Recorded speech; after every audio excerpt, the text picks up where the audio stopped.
আজকে আমাদের আলোচ্য বিষয় হলো ক্রিটিক্যাল রাইটিং। ব্যাংকের যে ক্রিটিক্যাল রাইটিং গুলো রয়েছে সেগুলো আমরা আজকে দেখব। অর্থাৎ কোন কোন ক্রিটিক্যাল রাইটিংস আমাদের পড়তে হবে। এর মধ্যে আর্গুমেন্টেটিভ এসে বিশেষ করে আপনাদের কম্বাইন্ড 10 ব্যাংক অফিসার 2021-এর যে পরীক্ষা জুলাইয়ের 5 তারিখ হবে, এখানে শুধু আর্গুমেন্টেটিভ এসের কথা বলা হয়েছে, বোদ্দা বিউস এসের কথা বলে নাই। আমরা আর্গুমেন্টেটিভ এসের ফরম্যাটটা দেখব, এটা কিভাবে লিখতে হয় দেখব, কোন কোন এরিয়া আসলে আর্গুমেন্টেটিভ আসে, কোন কোন এরিয়াগুলো থেকে আমাদের আর্গুমেন্টেটিভ এসে আসবে, সেই জায়গাগুলো আমাকে প্রথমে জানতে হবে যে আমি আসলে কি পড়বো, কতগুলো টপিক পড়তে হবে। এটা খুব বেশি না, আর্গুমেন্টেটিভ এসে ধরেন ম্যাক্সিমাম 10টা টপিক, একই নেচারের টপিক বারবারই আসবে। এই জন্য আমাদের ফরম্যাট পড়তে হবে আর ওই এরিয়াগুলো চিহ্নিত করতে হবে যে কোন জায়গাগুলো থেকে আসলে আর্গুমেন্টেটিভ এসে পরীক্ষায় আসে। ক্রিটিক্যাল আপনি যাই পড়েন ওইখান থেকেই থাকবে, আপনার কোশ্চেন যাই হোক ওই স্পেসিফিক এরিয়াগুলোই থেকে থাকবে। সেই এরিয়াগুলো আমরা যদি প্রথমে একটু আপনাদের দেখাই, আমরা একটু স্ক্রিনে নিয়ে যাই। আপনাদের গ্রুপে একটা সাজেশন দিয়েছি, দেখবেন এটা একটা হার্ড কপি আজকে দিতে পারছি না, পরে নিতে হবে। গ্রুপে আপাতত দিয়েছি যে কোন কোন এরিয়াগুলা কভার করতে হবে, কোন কোন টপিক পড়তে হবে। দেখেন প্রথমে আমরা যেটা বলেছি যে important areas that should be covered for argumentative এসে, কোন কোন জায়গাগুলো থেকে আমাদের আর্গুমেন্টেটিভ এসে আসবে। প্রথম হলো দেখেন cooperation and competition in study or leadership. প্রথম হলো cooperation and competition. Cooperation cooperation and competition and competition cooperation and competition আমরা যদি বলি in study or leadership, in in study or study and leadership।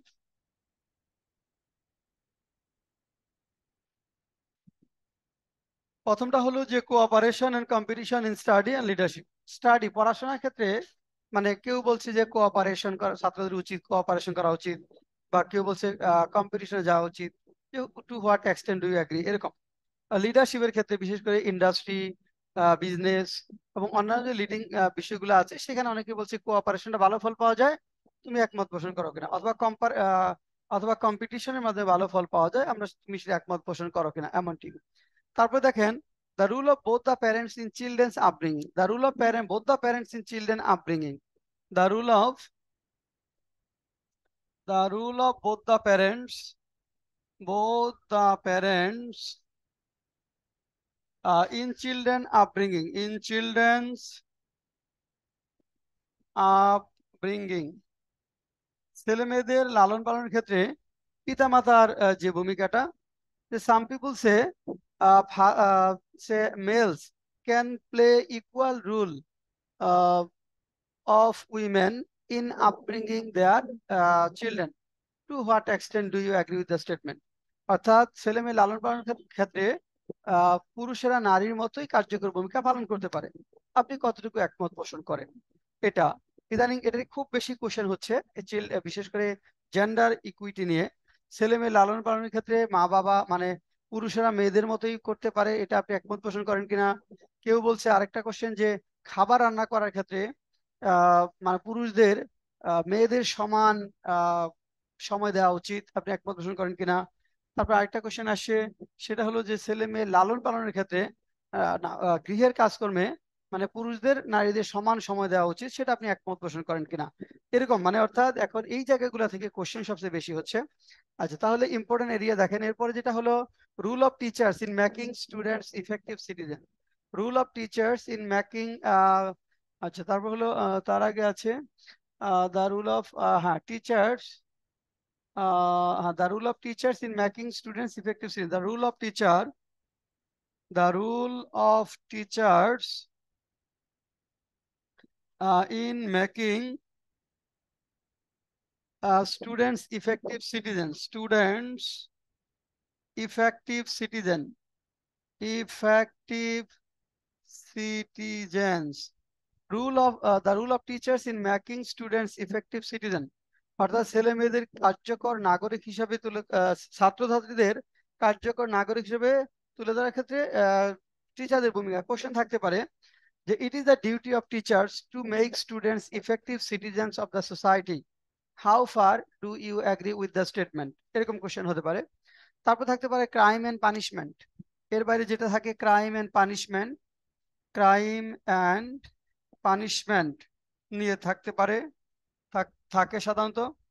এখানে এরকম বলে some people say capital punishment is needed to reduce crime rate in the society, to how far do you agree with the statement, অর্থাৎ capital পানিশমেন্টটা দরকার crime রেটটা কমানোর জন্য, আপনি কতটুকু একমত পোষণ করেন। এই যে কোশ্চেনগুলো, এগুলা হলো আমাদের আর্গুমেন্টিভ, যে যে এরিয়া থেকে আসবে কোশ্চেন সেগুলো আগে দেখাচ্ছি, কি লিখতে হবে সেটা আমরা পরে যাচ্ছি। তারপর দেখেন, এরপরে হলো contemporary national and international issues. এরপর আমাদের contemporary contemporary national and international, national and international issues, international issues, contemporary national and international issues. কন্টেম্পোরারির ক্ষেত্রে এখন যদি বলা হয় যে some people say say age of joining government job should be raised. How far do you agree with the statement? Some people say এখানে age limit of joining government job should be raised. How far do you agree with the statement? তাহলে এটা একটা আর্গুমেন্টের বেসে হতে পারে, তাই না? আচ্ছা, তারপরে যেটা আছে দেখেন, আমরা বলছি এনভায়রনমেন্টাল ইস্যুস। এখানে দেখেন এনভায়রনমেন্টাল ইস্যুস থাকতে পারে। এনভায়রনমেন্টাল ইস্যুস আমরা যদি বলি, environmental issues, environmental issues যেমন not consumers, manufacturers are mainly responsible for environment pollution.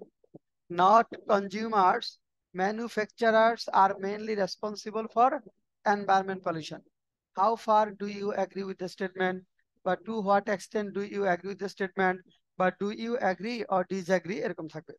আচ্ছা, তাহলে এই টপিকগুলো আমাদের দেখেন এই এরিয়াগুলো থেকে কোশ্চেন আসবেই।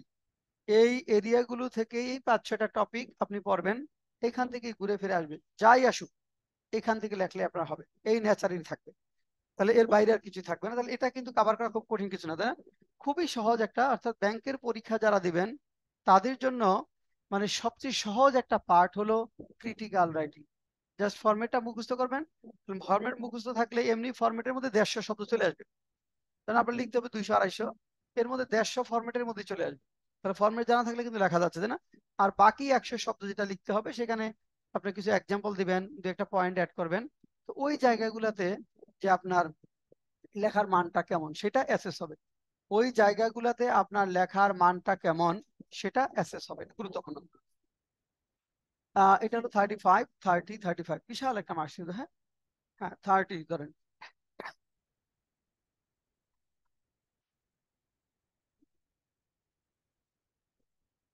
তো এখন এটার জন্য কি লাগবে, আমরা যদি ফরম্যাটের মধ্যে 150 শব্দ চলে আসবে, তো একটা টপিক যখন লিখবেন ফরম্যাট অনুযায়ী আসলে ধরেন 150 শব্দ, আরো তো উদাহরণ দিতে হবে, পয়েন্ট জানতে হবে, তাই না? ওইটার জন্য কিছু পড়াশোনা করতে হবে।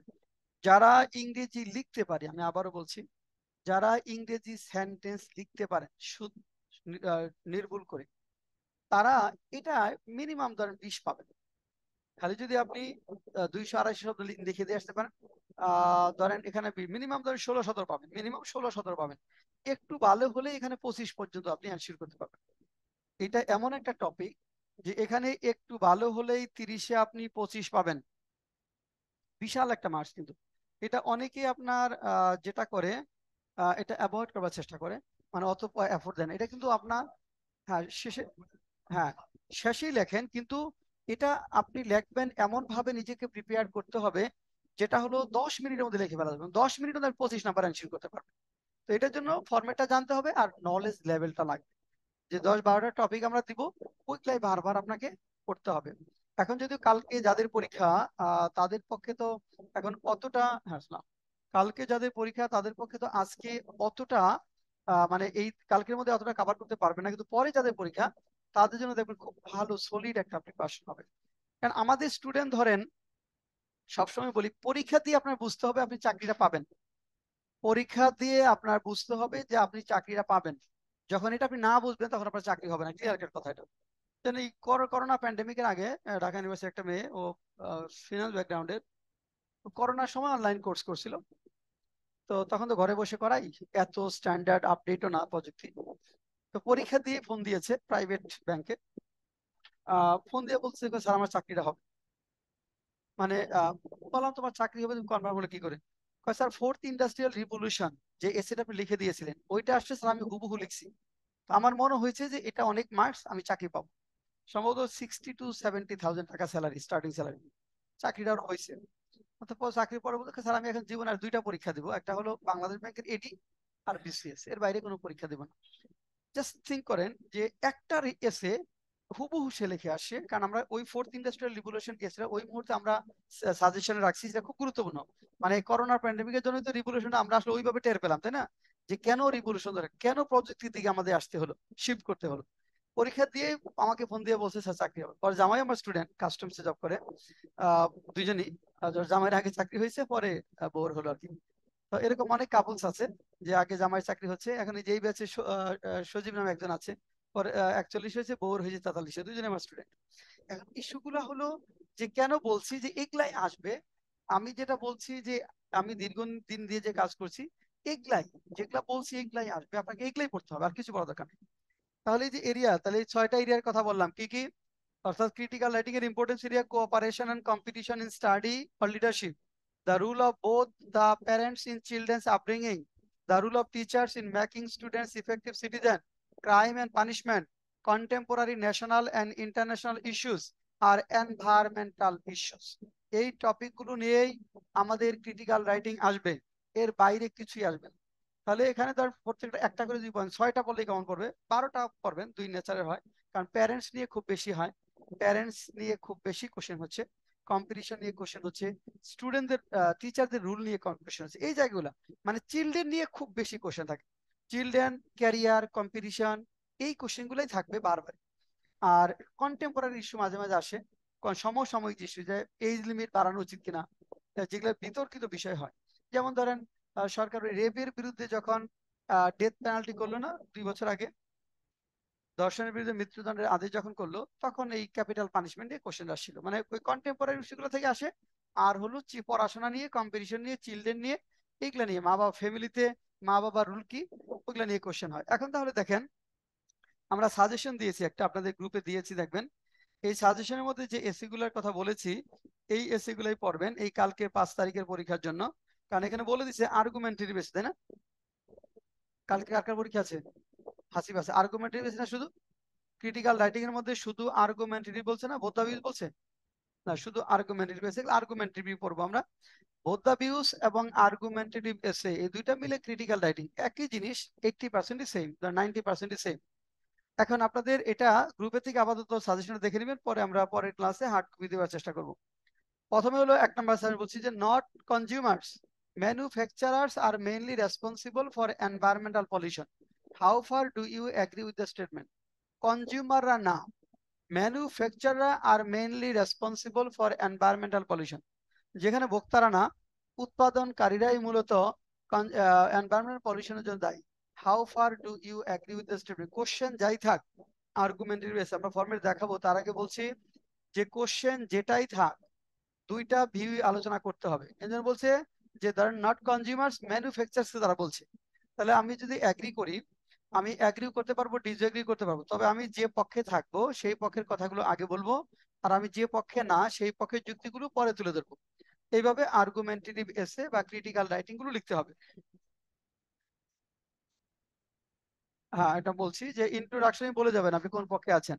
সেখানে আপনি ফুললি এগ্রি করতে পারেন, আপনি ডিসএগ্রি করতে পারেন, পার্শিয়ালি এগ্রি করতে পারবেন। then এখানে বলছি যে not consumers, manufacturers R mainly responsible for environmental pollution, how far, এটা আপনি পার্শিয়ালি এগ্রি করতে পারেন, তাই না?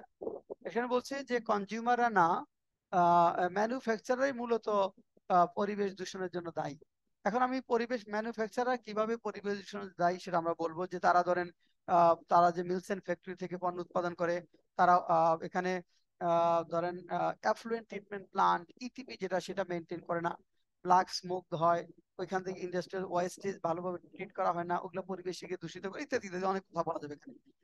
আর এখানে যদি আপনি বলা হয় যে এক্ষেত্রে কনজিউমারদের দোষ কোথায়, আমার দোষ কোথায়, আমি যে কনজিউমার একটা পণ্য আমি পারচেজ করছি, আমার কি দোষ আছে পরিবেশ দূষণের ক্ষেত্রে? অবশ্যই আছে। সেটা কি? ধর আমি পলিথিন ইউজ করি, আমি পলিথিনটা ইউজ করার পর যেখানে সেখানে ফেলে দিচ্ছি, তাই না? প্রথম কথা, আমি কিন্তু এটা পুড়ে ফেলছি না, এটা যেহেতু নন ডিগ্রেডেবল, আমি কিন্তু পুড়ে ফেলতেছি না। আমি কি করছি, অনেক অসচেতন মানুষ, পুরান ঢাকাতে দেখবেন যে এই হোটেল, আমি দেখি বাসার কাছে হোটেল আছে, ওরা ডিম ভেজে ওই ডিমের খোসাটা ফেলে দিচ্ছে, রাস্তা ড্রেনে ফেলে দিচ্ছে, বাড়ির সময় আবর্জনা ড্রেনে ফেলে দিচ্ছে। দোকানদার পেঁয়াজের সব খোসা দেখি যে ড্রেনে ডালছে। বলছি ভাই কি করেন? কই চলে যাবে, তো একটু পরে ওটা ব্লক হয়ে যাচ্ছে। তাহলে এই যে যে সমস্যাগুলো, তাহলে আমরা দেখা যাচ্ছে যে সবাই আসলে পরিবেশ দূষণ যাই, আমরা যেখানে সেখানে ময়লা ফেলছি, উন্মুক্ত স্থানে ময়লা ফেলছি, স্টুল নির্গত করছি। তাহলে মানে কি, কনজিউমার যারা আমরা প্রোডাক্টটা ইউজ করছি সেটা কিন্তু আমরা ধরেন যেটুকু অবশিষ্ট থাকছে সেটা আমাদের মতো করে যেখানে সেখানে ফেলে দিচ্ছি, যেখানে সুযোগ পাচ্ছি। তাহলে এখানে কনজিউমাররা কিন্তু আপনার রেসপন্সিবল আছে। তাহলে দুইটা ভিউ আমার তুলে ধরতে হবে, মেইনলি রেসপন্সিবল হলো ম্যানুফ্যাকচাররা, কনজিউমাররা এর জন্য দায়ী। এটা একটা কোশ্চেন। তারপরে দেখেন এরপরে আমরা যেটা বলেছি,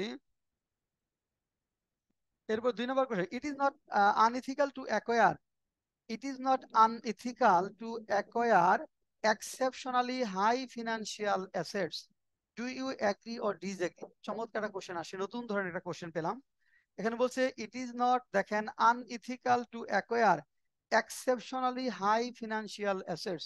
exceptionally high financial asset acquire করাটা আনইথিক্যাল না। এক্সেপশনালি হাই ফিনান্সিয়াল অ্যাসেট মানে বিশাল পরিমাণ ধরেন ফিনান্সিয়াল অ্যাসেট অর্জন করাটা অনৈতিক না। কোশ্চেনের প্যাটার্নটা দেখেন, কিন্তু বুঝতেই আপনার 15 মিনিট সময় চলে যাবে অনেকের।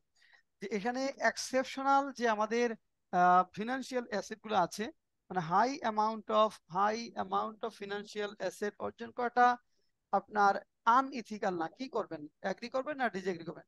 অনৈতিক না, বলেন। এক্সেপশনাল হাই অ্যাসেটস মানে হাই ফিনান্সিয়াল অ্যাসেটস অ্যাকোয়ার করা অনৈতিক না, অনৈতিক না। কোশ্চেন হলো আনইথিক্যাল। কি বলবেন, এগ্রি করবো আমরা না ডিসএগ্রি করবো? আচ্ছা, অনলাইনে যারা আছে বলেন তো। 2 নম্বর কোশ্চেন যেটা, it is not unethical to acquire exceptionally high financial assets. Exceptionally high financial অ্যাসেটসটা অ্যাকোয়ার করা অনৈতিক না। সোমা কি বলবেন, এগ্রি করবেন না ডিসএগ্রি করবেন?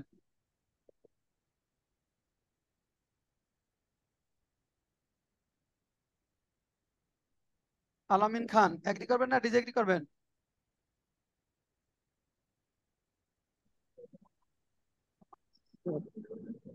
যেটা করবো সেটা করলে তো বিপদ।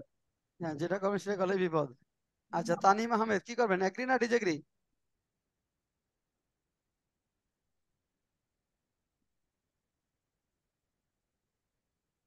আমিনুল কি করবেন, এগ্রি না ডিসএগ্রি? স্যার বুঝতে পারছি না কি করব। আচ্ছা, এখন দেখেন আর্গুমেন্টারি এসে আপনি চাইলে এগ্রিও করতে পারবেন, ডিসএগ্রি করতে পারবেন।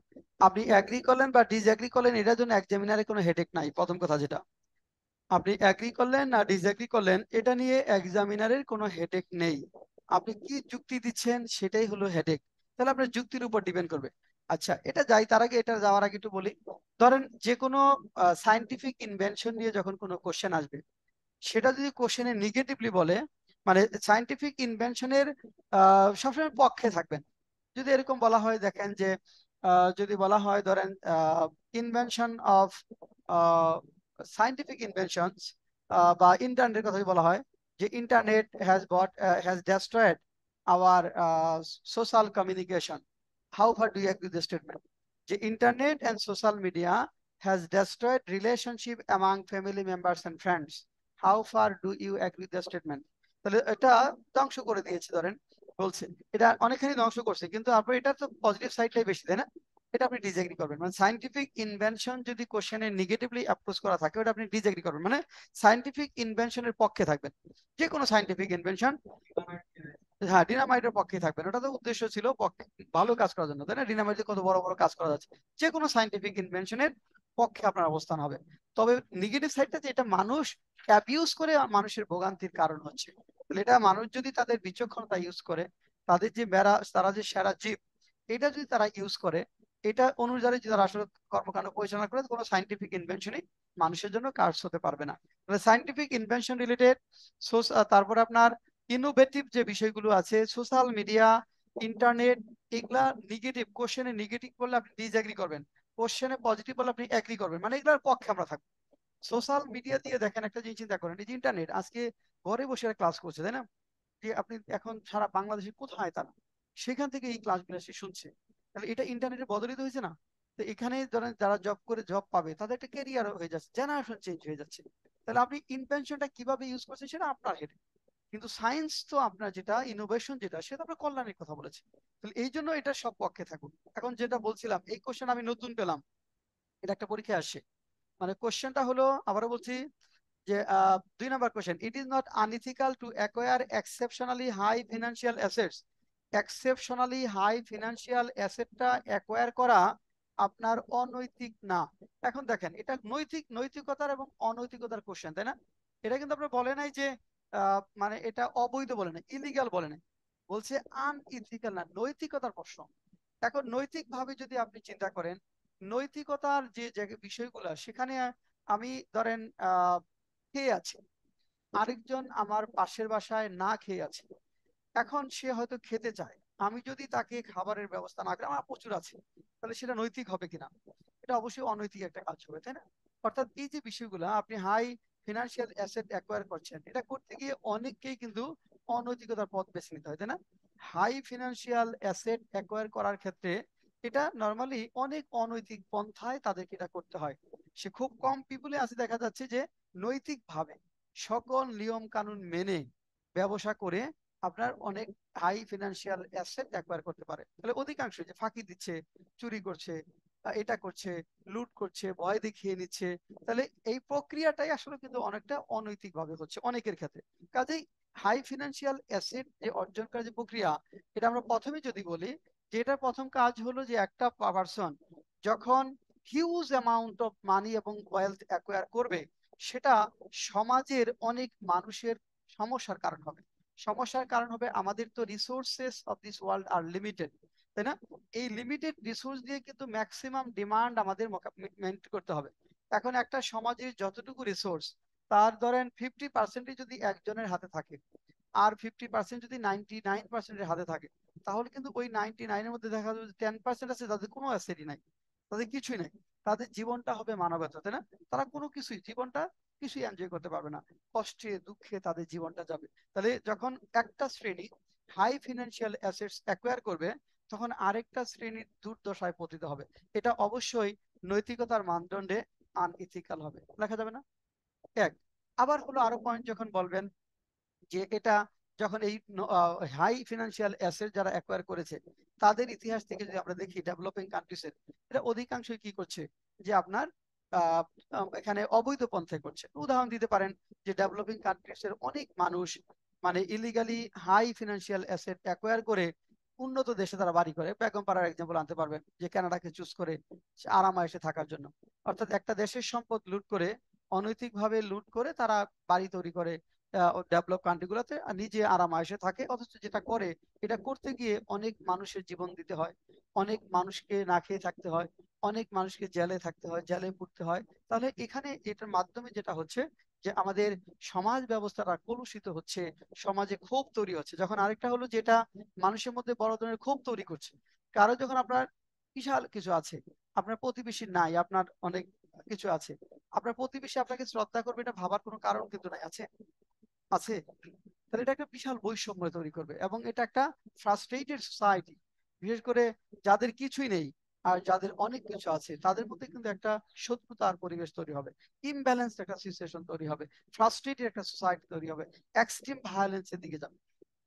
তাহলে অর্থাৎ সমাজকে আমরা যদি সুন্দর পথে পরিচালনা করতে চাই, একটা রাষ্ট্র ব্যবস্থাকে যদি সুন্দর পথে পরিচালনা করতে, তাহলে exceptional high amount of financial asset ব্যক্তি যখন অ্যাকোয়ার করে, সেটা নানাবিধ সমস্যা তৈরি করবে। তাহলে এই চিন্তাটা আপনার জন্য গুরুত্বপূর্ণ, তাই না? Okay. এটা যে এখন আসে, কিছু লিখতে পারবেন? পারবেন? আর বিপক্ষের কথাগুলো বলতে হবে। আমরা পারবেন? কিছু লিখতে পারবেন? আচ্ছা, গুড, ওকে। তারপরে দেখো পরের question 3 number. Father and mother should allocate equal amount of time for food preparation at home. Father and mother should equal, দেখেন এখানে এই কোশ্চেন গুলো ইদানিং খুব দিচ্ছে। আহ, আচ্ছা, father and mother should allocate equal amount of time. Father and mother should, এখানে দেখেন father and mother should allocate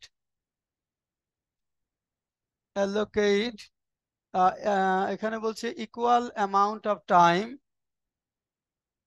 equal amount of time for food preparation, preparation. পরে বলছে যে to what extent do you agree or disagree. আপনি কতটুকু agree করেন, agree করবেন না ডিসএগ্রি করবেন? মেয়েরা কিন্তু সবাই চোখ বন্ধ করে অ্যাগ্রি করতে চাইবে, তাই না? আচ্ছা, এখন কি ছেলেরা কি করবে, অ্যাগ্রি করবে না ডিসএগ্রি করবে বলেন? রাজু অ্যাগ্রি করবেন না ডিসএগ্রি করবেন?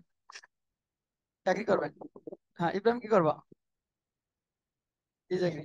আসিফ অ্যাগ্রি, কি করবা? Agree? মুস্তাফা কি করবা? ডিসএগ্রি করবা। আচ্ছা, সোমা কি করবেন, অ্যাগ্রি না ডিসএগ্রি? স্যার এগ্রি করবো। অ্যাগ্রি করবো। তামিম আহমেদ কি করবেন?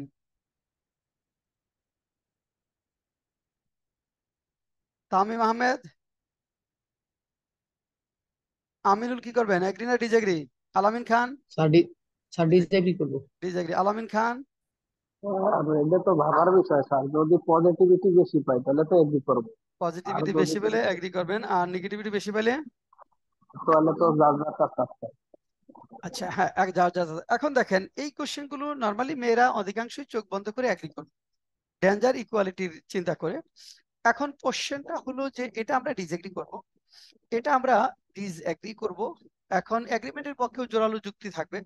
ডিসএগ্রি করার উদ্দেশ্য হলো যে আমাদের সমাজ ব্যবস্থার কথা যদি আমরা বলি, আমাদের সমাজ ব্যবস্থায় সাধারণত এখন পর্যন্ত মেলরা হলো সোল ব্রেড আর্নার, তাই না? একটা পরিবারে দেখা যাবে যে নারীরা আগাচ্ছে, কিন্তু এখনো কিন্তু দেখবেন যে আমরা মনে করি যে 80% ফ্যামিলির সোল ব্রেড আর্নার হলো পুরুষেরা, তাই না? তাই না? নারীরা কি 20% ফ্যামিলিতে হবে, 20% বা তার বেশি হবে? না মনে হয়। হ্যাঁ, আরো কম, 10%। এখন তাহলে 10% ফ্যামিলি আমরা পাবো যেখানে হয়তো নারীরা ব্রেড আর্নার হচ্ছে, কিন্তু দেখা যাচ্ছে যে 90% আমাদের মতো দেশে 90% পুরুষ ফ্যামিলি গুলো সোললি ডিপেন্ড করছে একজন পুরুষের ইনকামের উপর, বাবার ইনকামের উপর অথবা ভাইয়ের ইনকামের উপর। এখন নর্মালি যে আবার এখানে ইনকাম সোর্স গুলো কিন্তু ওইরকম স্মুথ না, যে অনেক লম্বা আওয়ার্স পরিশ্রম করে তাদেরকে আর্ন করতে হয়, তাই না? নর্মালি যে ওয়ার্কিং আওয়ার্স যদি আপনি বলেন সেটা 8 আওয়ার্স, কিন্তু আমাদের দেশের অনেক পুরুষ 12 ঘন্টা পরিশ্রম করেও আসলে সংসার চালাতে পারে, 12 ঘন্টা 12 আওয়ার্স পরিশ্রম করেও সংসার চালাতে পারে না। এখন একটা ছেলে, ফ্যামিলি মেম্বার, যখন 12 ঘন্টা বাইরে পরিশ্রম করবে, তারপরে এসে যদি তাকে ফুড প্রোডাকশনে মানে ফুড তৈরি করতে অর্ধেক সময় দিতে হয়, সে বাঁচবে? তার বাঁচার সুযোগ আছে? তাহলে এটা যেটা হলো সত্যিকার অর্থে, এটা আমাদের যেটা করবে এটা ফ্যামিলিগুলোকে ধ্বংস করে দেবে। অর্থাৎ ফুড প্রোডাকশনে যদি ছেলেদের ইকুয়াল অ্যামাউন্ট অফ টাইম দিতে হয়, এটা আমাদের সমাজ ব্যবস্থাটাকে ধ্বংস করে ফেলবে, আমাদের যে সমাজ ব্যবস্থা।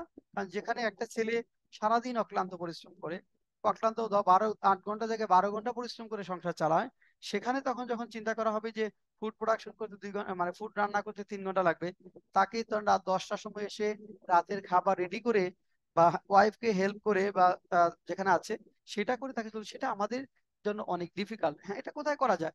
যেখানে স্মুথ সবকিছু, যেখানে চলে 8 আওয়ার্স ওয়ার্কিং আওয়ার, তারপরে আর কোনো সমস্যা নেই, তারপরে টাইমটা রিল্যাক্স এক। আবার অনেক পিপল আছে আমাদের দেশে যারা ইনফর্মাল কাজ করে, মানে ফর্মাল কাজ না, ইনফর্মাল, যে অনেক পরিশ্রম কাজ করে। কারণ আমাদের কৃষকের কথা যদি আপনি বলেন, বাংলাদেশে সারাদিন মাঠে পরিশ্রম করে, অক্লান্ত পরিশ্রম করে আসে, এসেই তাদের মনে হয় ঘুমিয়ে পড়ে, আসে 8টার সময় ঘুমিয়ে যায়। এখন তার তো আসলে ওই কাজ করার সময় নেই, সত্যি কথা। আবার আমাদের দেশে দেখা যাচ্ছে যে অধিকাংশ ফিমেলসরা এখন পর্যন্ত home maker, full time home maker, তাই না? ফুল টাইম তারা হোম মেকার, তারা কিন্তু জব করে না, তাহলে জব করে এই সংখ্যাটা 10%-এর বেশি না।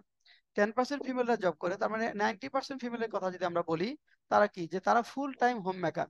তাহলে ফুল টাইম হোম মেকার যেহেতু, তাহলে সে অনেক সময় পাবে কিন্তু ফুড প্রোডাকশনের জন্য, সন্তান লালন পালনের জন্য। তাহলে এই কাজটা যারা বিশেষ করে ফুল টাইম হোম মেকার যে সকল নারীরা, এই কাজটা যদি তারা করে, এবং বাইরের কাজগুলো যদি আমাদের সমাজ ব্যবস্থা পুরুষ মানে পুরুষের ইনকামে চলে, যারা বাইরে কাজ করে এবং তাদেরকে ওই কাজগুলো যদি কনসেন্ট্রেশন দিতে দেওয়া হয়, তাহলে ওইখানে ভালো আউটপুট পাওয়া যাবে। অর্থাৎ যখন যে কাজটা করছে একজন পুরুষ, যে সারাদিন বাইরে কাজ করছে, আর তার ওয়াইফ ধরেন হোম মেকার, সেই ক্ষেত্রে যার যে কাজ, সেই কাজ তাকে কনসেন্ট্রেশন দিতে হবে, তাহলে ভালো হবে। প্রথম কথা হলো এতে দুইটা কাজ হবে। একটা হলো যে মেলটা সারাদিন পরিশ্রম করে যে কাজ করছে, সেখানে সে ভালো কনসেন্ট্রেশন দিতে পারবে, ওইখানে ভালো আউটপুট পাওয়া যাবে, তাই না? আর যখন সে চিন্তা করবে বাসায় গিয়ে আমার রান্না করতে হবে, তখন তো কোনোটাই ভালো হবে না, রান্না করলে সে খাওয়া যাবে না, আর সে যে কাজ করছে ওইখানে সে কনসেন্ট্রেট দিতে পারবে না, দুইটাই নষ্ট হবে। আমার আর্গুমেন্টের বিষয় কিন্তু লজিক দিয়ে বলা, তাই না? আমার আর্গুমেন্টের বিষয় হলো লজিক, আপনি লজিক দিবেন, আরেকজন কাউন্টার, মানে লজিক দিয়ে এক্সামিনারকে বোঝাতে হবে যে এই কারণটা করা যাবে না। এক, তাহলে এই কারণগুলো, তার মানে হলো যেহেতু সমাজ, এটা যেটা হলো যে আমরা বলবো সমাজ ব্যবস্থার উপর ডিপেন্ড করবে একটা সমাজ কিভাবে চলছে, সমাজের কাঠামোটা কেমন, সেই কাঠামোর উপর অনেক ব্যাপকভাবে নির্ভর করে যেটা আসলে কেমন হওয়া উচিত। যে আমাদের মতো সমাজ ব্যবস্থার ক্ষেত্রে এটা, এই পার্সপেক্টিভ আমরা ডিজেক্টলি করব কেন, এখানকার যে মানে 80-90% ফ্যামিলির একমাত্র সোল ব্রেড আর্নার হলো মেল মেম্বার্স। তো এখন সে যখন বাইরে কাজ করবে, তারপরে যখন তাকে ফুড রান্না করতে হবে, সেটা আসলেও সত্যিকার অর্থে এই ক্ষেত্রে বিশাল একটা সামাজিক মানে ইমব্যালেন্স সিচুয়েশন তৈরি হবে, ফ্যামিলি গুলো ভায়োলেন্ট হয়ে যাবে, মারামারি কাটাকাটিতে ভরে যাবে, এবং খাবার গুলো সুস্বাদু হবে না। আর বাইরে যে সে কাজ করবে সেটাও ভালো হবে না, এর মধ্যে একটা ফ্রাস্ট্রেশন তৈরি করবে, হতাশা তৈরি করবে, তাকে প্রচুর কাজ করতে হচ্ছে। হ্যাঁ, তবে এখানে ধরেন যারা আহ বোধ যখন কাজ করে বাইরে, ওটা আমরা ইয়ে করব, মানে পক্ষে যখন বলবো, তখন বলবো যে অনেক ফ্যামিলিতে দেখা যায় both the father and mother work outside at their home, গৃহের বাইরে কাজ করে, সারাদিনই তারা বাইরে থাকে, হয়তো 8 ঘন্টা কাজ করে তারপর ইয়ে আছে বাসায় ফিরে। সেই ক্ষেত্রে যে এখানে ইকুয়াল অ্যামাউন্ট অফ টাইম আসলে কি করা যেতে পারে, ফুড প্রোডাকশনে, অর্থাৎ সময় দেওয়া যেতে পারে, অথবা একজন আরেকজনকে হেল্প করতে পারে, এর ফলে কাজটা দ্রুত হবে, আন্ডারস্ট্যান্ডিংটা ভালো হবে। তাহলে আপনার পার্সপেক্টিভটা দেখতে হবে কোন পার্সপেক্টিভে হবে এটা। হ্যাঁ, একজন ফার্মারকে যদি বলেন যে রাতে সারাদিন কাজ করে এসে তাকে মানে ওয়াইফকে ধরেন খাবার রান্নায় সাহায্য করতে হবে, এখানে তো মারামারি কাটাকাটি শুরু হয়ে যাবে, তাই না? পরের দিনই ডিভোর্স হয়ে যাবে, প্রথম কথা যেটা। আর এটা যে শিক্ষিত ফ্যামিলির কথা যদি বলি, হ্যাঁ, সেখানে যেহেতু দুইজনই বাইরে কাজ করছে, যখন তারা গৃহে ফিরছে, মানে ওয়ার্কিং লেডি যেখানে আছে, সেখানে আমরা বলতে পারি যে ইয়েস, এটা আপনার হতে পারে, ওইখানে বলবেন।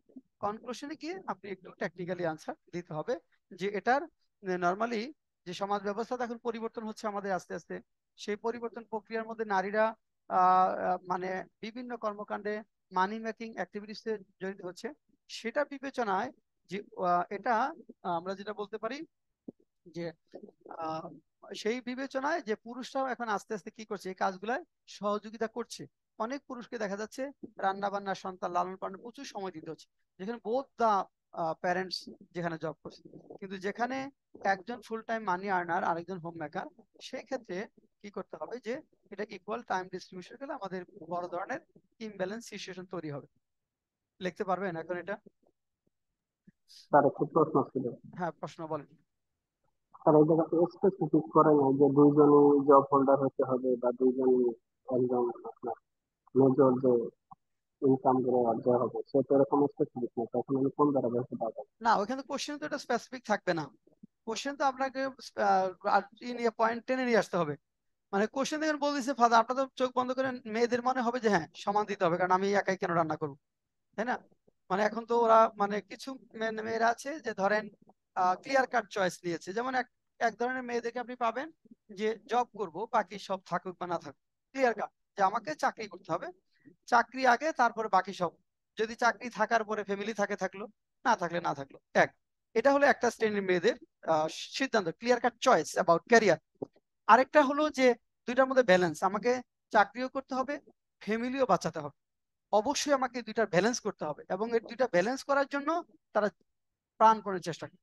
আরেকটা গ্রুপ হলো যে আমি ফুল হোম মেকার হবো, জবটা আমার ভালো লাগে না, যে সকালে বের হবো, সূর্য ওঠার আগে আবার আসবো, সূর্য ডোবার পরে সূর্যই দেখতে পারবো না আমি, যে সকালে সূর্য ওঠার আগে যাইতে হবে অফিসে, মানে ঘুম থেকে উঠতে হবে, আবার আসবো, আসতে সূর্য ডুবে যাবে, আমি তো সূর্যই দেখতে পারবো না, তো আমার জীবনই তো শেষ, মানে এত পরিশ্রম করার কি দরকার। মানে এটা একটা শ্রেণী নারীদের, ফিমেলদের ডিসিশন, তাহলে তিন ধরনের ডিসিশন এখানে আছে, তাই না? তাহলে এটা এই প্রসঙ্গগুলি আপনাকে আসলে টেনে নিয়ে, এগুলাই তো এসে, এগুলাই বাস্তবতা, এগুলাই এসে।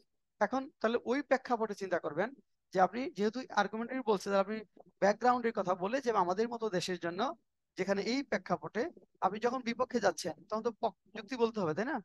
আপনি ধরেন মেলের পক্ষে একটা কোশ্চেন পেলে হুট করে হা বলে দিচ্ছেন, এগ্রি করছেন, আরেকজনের পক্ষে বিপক্ষে ডিসএগ্রি করছেন, বিষয়টা তা কিন্তু না।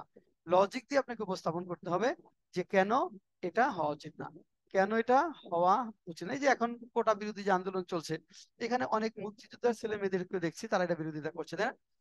অনেক মুক্তিযোদ্ধার ছেলে মেয়েদেরকে দেখছি যারা স্ট্যাটাস দিচ্ছে যে এখন কোঠা প্রথা থাকা উচিত না, এই বৈষম্য থাকা উচিত না। আবার কিছু আছে বিপক্ষে গিয়ে মারামারি করতেছে যে আমাদের লাগবে। মানে ইস্যুগুলা হলো যে এটা যে আপনি যুক্তি দিয়ে চিন্তা করেন যে এখন কোটা 30% থাকা উচিত কিনা, কোনোভাবেই উচিত না, তাই না? আপনার যদি ন্যূনতম মেধা আপনার থাকে, মানে যদি অন্যেরটা একটু ভাবার মতো মানসিকতা আপনার থাকে, তাহলে কখনোই এটা 30% হতে পারে না। এটা অবশ্যই যৌক্তিকভাবে সংস্কার করতে হবে। মানে আপনি মুক্তিযোদ্ধার সন্তান বলেই ধরেন যে থাকতে হবে, আর আমি ধরেন মুক্তিযোদ্ধা না বলেই থাকতে হবে না, এরকম হ্যাঁ, অবশ্যই সংস্কার করতে হবে। মানে এইভাবে যেটা জুড়ি করতে হবে এরকম না, সংস্কারের সুযোগ আছে, জায়গা আছে। তো এইভাবে আপনাকে লজিক দিয়ে আসলে যে কোনো একটা আনসার লিখতে হবে। হ্যাঁ,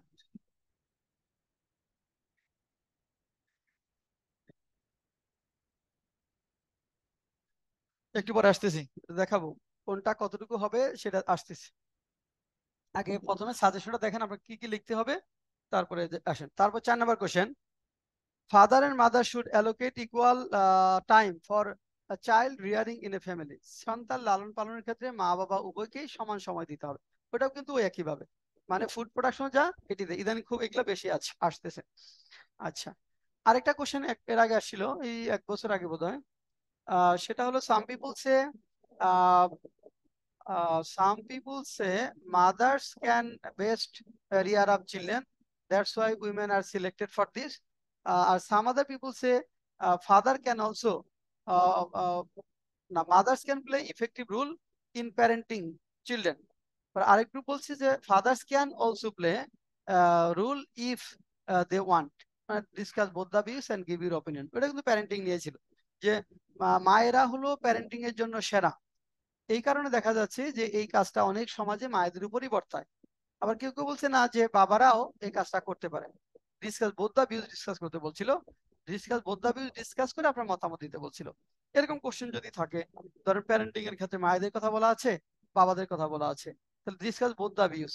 এন্ড প্যারেন্টিং এর ক্ষেত্রে দেখেন, যখন আপনি বলবেন যে প্যারেন্টিং এর সেরা কারা, কারা বাবারা না মায়েরা? হ্যাঁ, বাবারা না মায়েরা প্যারেন্টিং এ? না, দুজনেই সমান রোল প্লে করে না।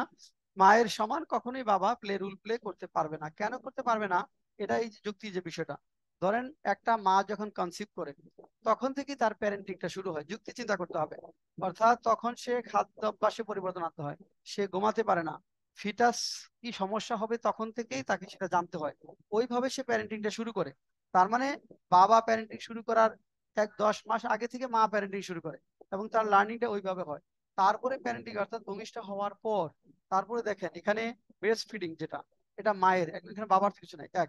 তারপরে ধরেন যে এই তার সাথে সময় কাটানোর যে বিষয়টা, এটা কিন্তু শুনে আপনার মানে মাটা, এই যে বিষয়টা ধরেন, তাহলে এই এই কাজগুলা কিন্তু আপনার প্যারেন্টিং এর ক্ষেত্রে মায়েরাই আগানো, এবং তারাই এটা করছে। এবং এই কারণে আপনি প্রুফ যদি দেখতে চান, দেখেন যে বেবি কেয়ার সেন্টার যেগুলো আছে, তারপরে কিন্ডার গার্ডেন স্কুল, সেখানে অধিকাংশ টিচার ছেলে না মেয়ে? কেন মেয়ে? যেটা প্রুফ যে তারা এই কাজটা ভালো পারে, তাই না? এটা প্রুফ যে মেয়েরা এই কাজটা প্যারেন্টিং ভালো পারে, অর্থাৎ শিশুর যত্ন। তারা সহনশীল অনেক, হ্যাঁ, সহনশীল স্যার। পুরুষের তো মেজাজটা একটু রুক্ষ বা কড়া হয়। না, পুরুষের মেজাজ রুক্ষ, নারীদের মেজাজ নরম। এই দিন নাই এখন, হ্যাঁ, ওই দিন চলে গেছে, ওই দিন আর এখন নাই, ওই দিন, those days are gone by. হ্যাঁ, কিন্তু টোন যদি আপনি বলেন, মানে টোন, সুইট হার্টে যেটা টোনটা কিন্তু একটু অ্যাট্রাকটিভ। নারীদের যে টোন, এটা মেজাজ না, আমি আমি টকিং অ্যাবাউট টোন। মেজাজের প্রসঙ্গগুলো আসলে অন্যরকম হবে, তাই না? দেখবেন যে মেয়েরাই বেশি ঝগড়া করে, আমার আমার যতটুকু জানি আর কি, তাই না? হ্যাঁ, ঝগড়াটা একটু মেয়েরাই বেশি হয়। দেখবেন যে 10টা ছেলে একসাথে থাকতে সমস্যা নাই, একসাথে এক প্লেটে খেতে মানে এক রান্নায় খায়। কিন্তু 2টা মেয়ে একসাথে থাকলে 2বার রান্না করতে হয় সম্ভবত, আমার যতদূর জানা। তাহলে 10জন মেয়ে একসাথে থাকলে একসাথে খাবে, এটা তো অসম্ভব। এটা কোনোদিনই সম্ভব না। মানে আমার মানে আপনি হলগুলো, মেয়েদের হলগুলো দেখবেন, ইডেনের হল মানে সবাই সবার রান্না করে, আর ছেলেরা যখন মেসে থাকে একসাথে রান্না করে। মেয়েরা মেসে থাকলে আলাদা রান্না হয়। মানে রুচিতে সমস্যা, এইটা সমস্যা, ওই সমস্যার শেষ নাই, ঠিক আছে? সমস্যার শেষ নেই। যাই হোক, ওইদিকে আমরা যাচ্ছি না। আচ্ছা স্যার বলবেন স্যার তো নারী বিদ্বেষী। নারী বিদ্বেষী না, আমি বাস্তবতার কথা বলছি। টোনটা অ্যাট্রাকটিভ, মেজাজটা এটা ডিপেন্ড করে কার ব্যক্তিত্ব ব্যক্তিদের। এটা এই জন্য যেটা বলছি যে টোন, এই টোনটা ছেলে মেয়েদের লালন পালনের জন্য গুরুত্বপূর্ণ। এই টোনটার সাথে আপনার চাইল্ড আপব্রিঙ্গিং এর একটা সম্পর্ক আছে।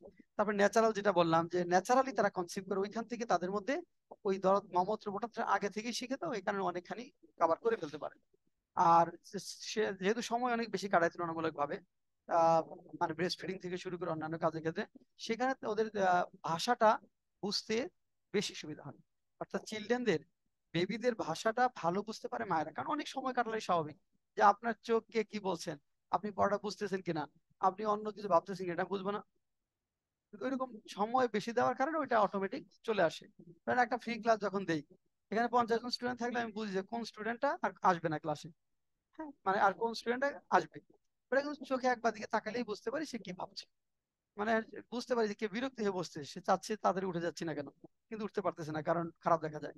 মানে ওটা কিন্তু 50টা চোখের দিকে তাকালে আমি কোন কোন চোখ উঠে যাওয়ার জন্য এগ্রি, এটা দেখেই বলতে পারবো যে 5টা স্টুডেন্ট এখানে খুব বিরক্তি নিয়ে বসছে আর কি, মানে খুব কষ্ট হচ্ছে তাদের। এইটা কিন্তু মায়েরা বুঝছে দ্রুত ছেলে মেয়েদের ক্ষেত্রে সময় দেওয়ার কারণে। আচ্ছা, এই জন্য ওইটা। যাই হোক, এখানে তার মানে দেখেন প্যারেন্টিং এর ক্ষেত্রে তাহলে মেয়েদের রুল বেশি। ছেলেদের রুল ক্ষেত্রে যেটা হলো যে কিছু কিছু ক্ষেত্রে দেখা যায় ছেলেরাও প্যারেন্টিং করছে, সারাদিন পরিশ্রম করে এসে ছেলে মেয়েদেরকে সময় দিচ্ছে, আহ ক্লান্ত হচ্ছে না, সারাদিন হয়তো বাইরে কাজ করে এসে রাতে খেলছে, মজা করছে, ফান করছে। এটাও তো প্যারেন্টিং এর একটা পার্ট, তাদেরকে খাওয়াচ্ছে, ধরেন। আবার অনেক ফ্যামিলিতে দেখা যায় মা বাইরে কাজ করে, তখন বাবা প্যারেন্টিং এর দায়িত্ব নিচ্ছে, সে তো সাকসেসফুলি কাজগুলো করছে।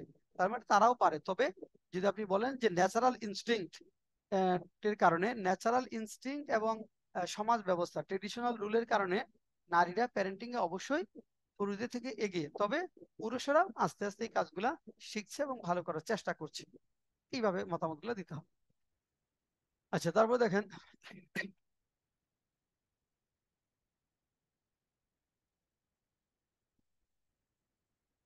the best way for a society to prepare its young people for leadership in government, industry, or other field is by instilling the term of sense of cooperation, not competition.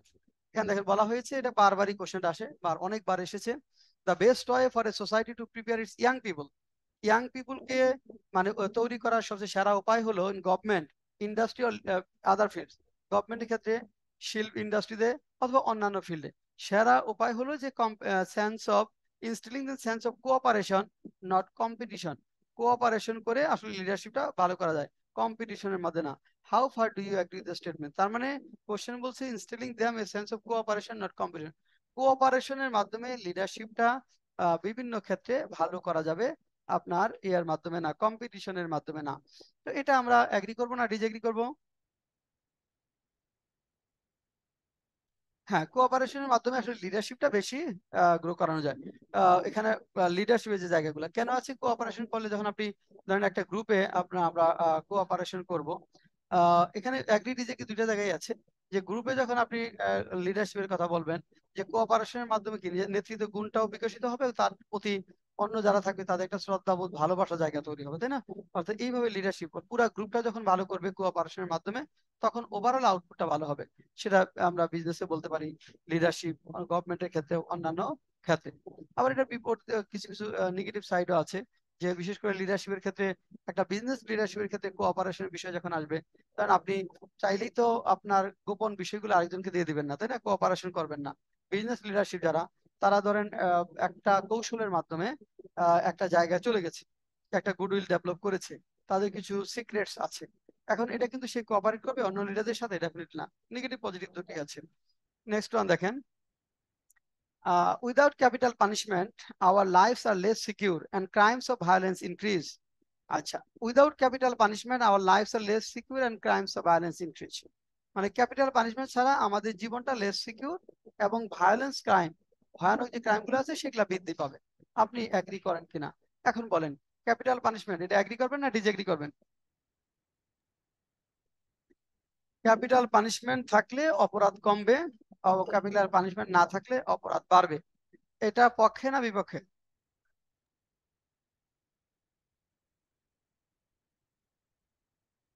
মাতির পক্ষে না বিপক্ষে?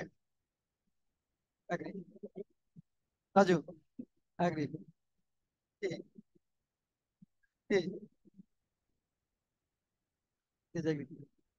আচ্ছা, একজন বাদ দিয়ে এখানে 10 জন আছেন, একজন বাদ দিয়ে সবাই ডিজেক্ট। আচ্ছা, আপনারা বলেন এটা আলামিন খান এগ্রি করবেন না ডিজেক্ট করবেন? ক্যাপিটাল পানিশমেন্টের পক্ষে না বিপক্ষে? স্যার বিপক্ষে স্যার। আচ্ছা কিন্তু লাইফ লং প্রিজনমেন্ট এটা এত আচ্ছা স্ট্রং আচ্ছা করবে যাতে ওইটা ক্যাপিটাল পানিশমেন্ট হবে। আচ্ছা, সোমা, ক্যাপিটাল পানিশমেন্ট আবার অপরাধ কমাবে, পক্ষে না বিপক্ষে?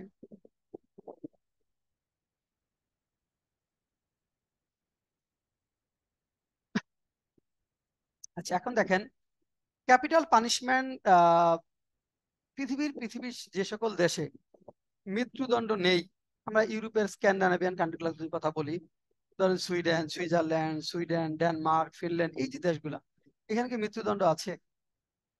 ওদের ক্রাইম রেট কি বাংলাদেশের মতো এত বেশি? ক্রাইম রেট নাই বলেই চলে, তাই না? মৃত্যুদণ্ড নাই কিন্তু আপনার ক্রাইম রেটও নাই।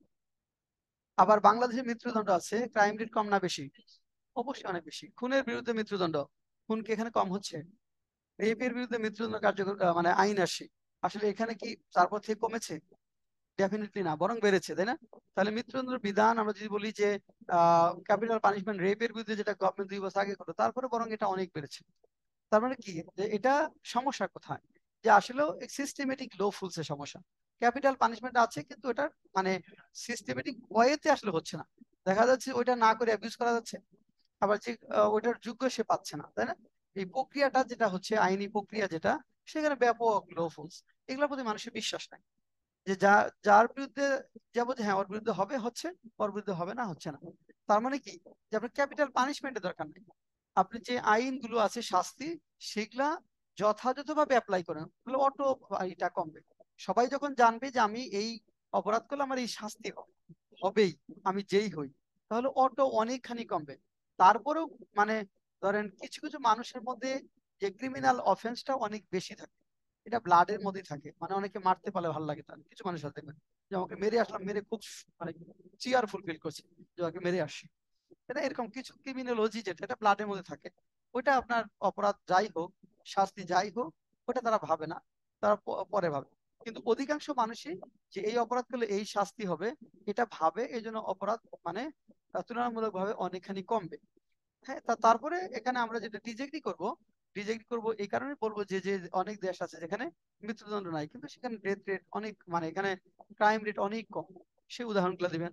আবার বাংলাদেশের মতো দেশ, ইন্ডিয়ান সাবকন্টিনেন্টে প্রত্যেকটা দেশে মৃত্যুদণ্ড আছে, কিন্তু এখানে অপরাধ প্রবণতা অনেক বেশি। এর পিছনে কারণও আছে, ডেন্সিটি অফ পপুলেশন হাই, ওদের ডেন্সিটি অফ পপুলেশন অনেক কম। এখানে মানুষের মধ্যে অনেক ফ্রাস্ট্রেশন আছে, এখানে মানুষের মধ্যে অনেক ডিপ্রাইভেশন আছে, এখানে লুটিং আছে, এখানে হ্যারাসমেন্ট আছে, এখানে স্টেট অপারেশন আছে এই সব দেশগুলোতে। এবং এই কারণে মানুষের মধ্যে ফ্রাস্ট্রেশন থাকে, তো ফ্রাস্ট্রেশন থেকে অনেকেই বড় ধরনের অপরাধ প্রবণতার সাথে যুক্ত হয়। আচ্ছা, এটা একটা আরেকটা কোশ্চেন দিলে দেখেন, some people think that an employee should change his or her career or field of work. However, others think that employees should never change their career and stay in one job for entire life. Do you agree or disagree? কেউ বলছে যে এমপ্লয়ীদের career change করা উচিত, আর কেউ বলছে একটা কাজে তাদের সারা জীবন থাকা উচিত। এটা এগ্রি করবেন না ডিসএগ্রি করবেন? আচ্ছা, তার মানে ক্যারিয়ার চেঞ্জ করা উচিত না? হ্যাঁ, মানে ওইটাই বলছে, এখানে বলছে some people think that an employee should change his or her career, একটা এমপ্লয়ি ক্যারিয়ারটা চেঞ্জ করা উচিত। এটা হলো কোশ্চেন, চেঞ্জ করা উচিত না উচিত না?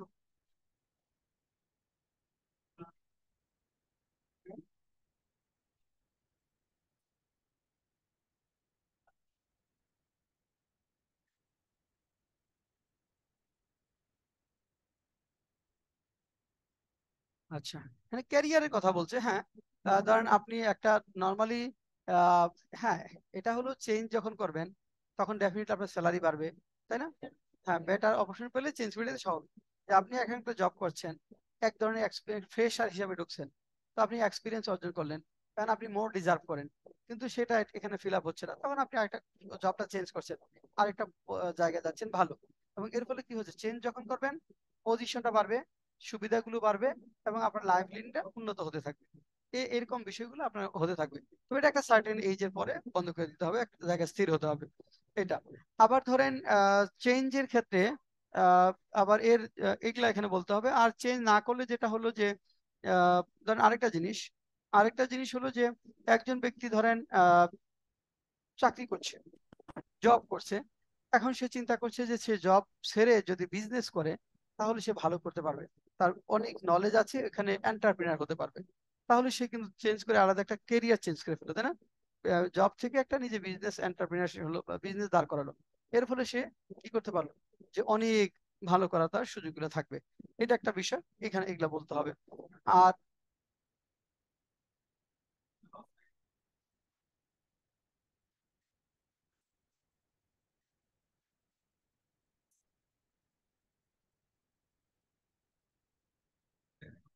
না, সে তো আরেকজনকে দিচ্ছে, অসুবিধা কি, মানে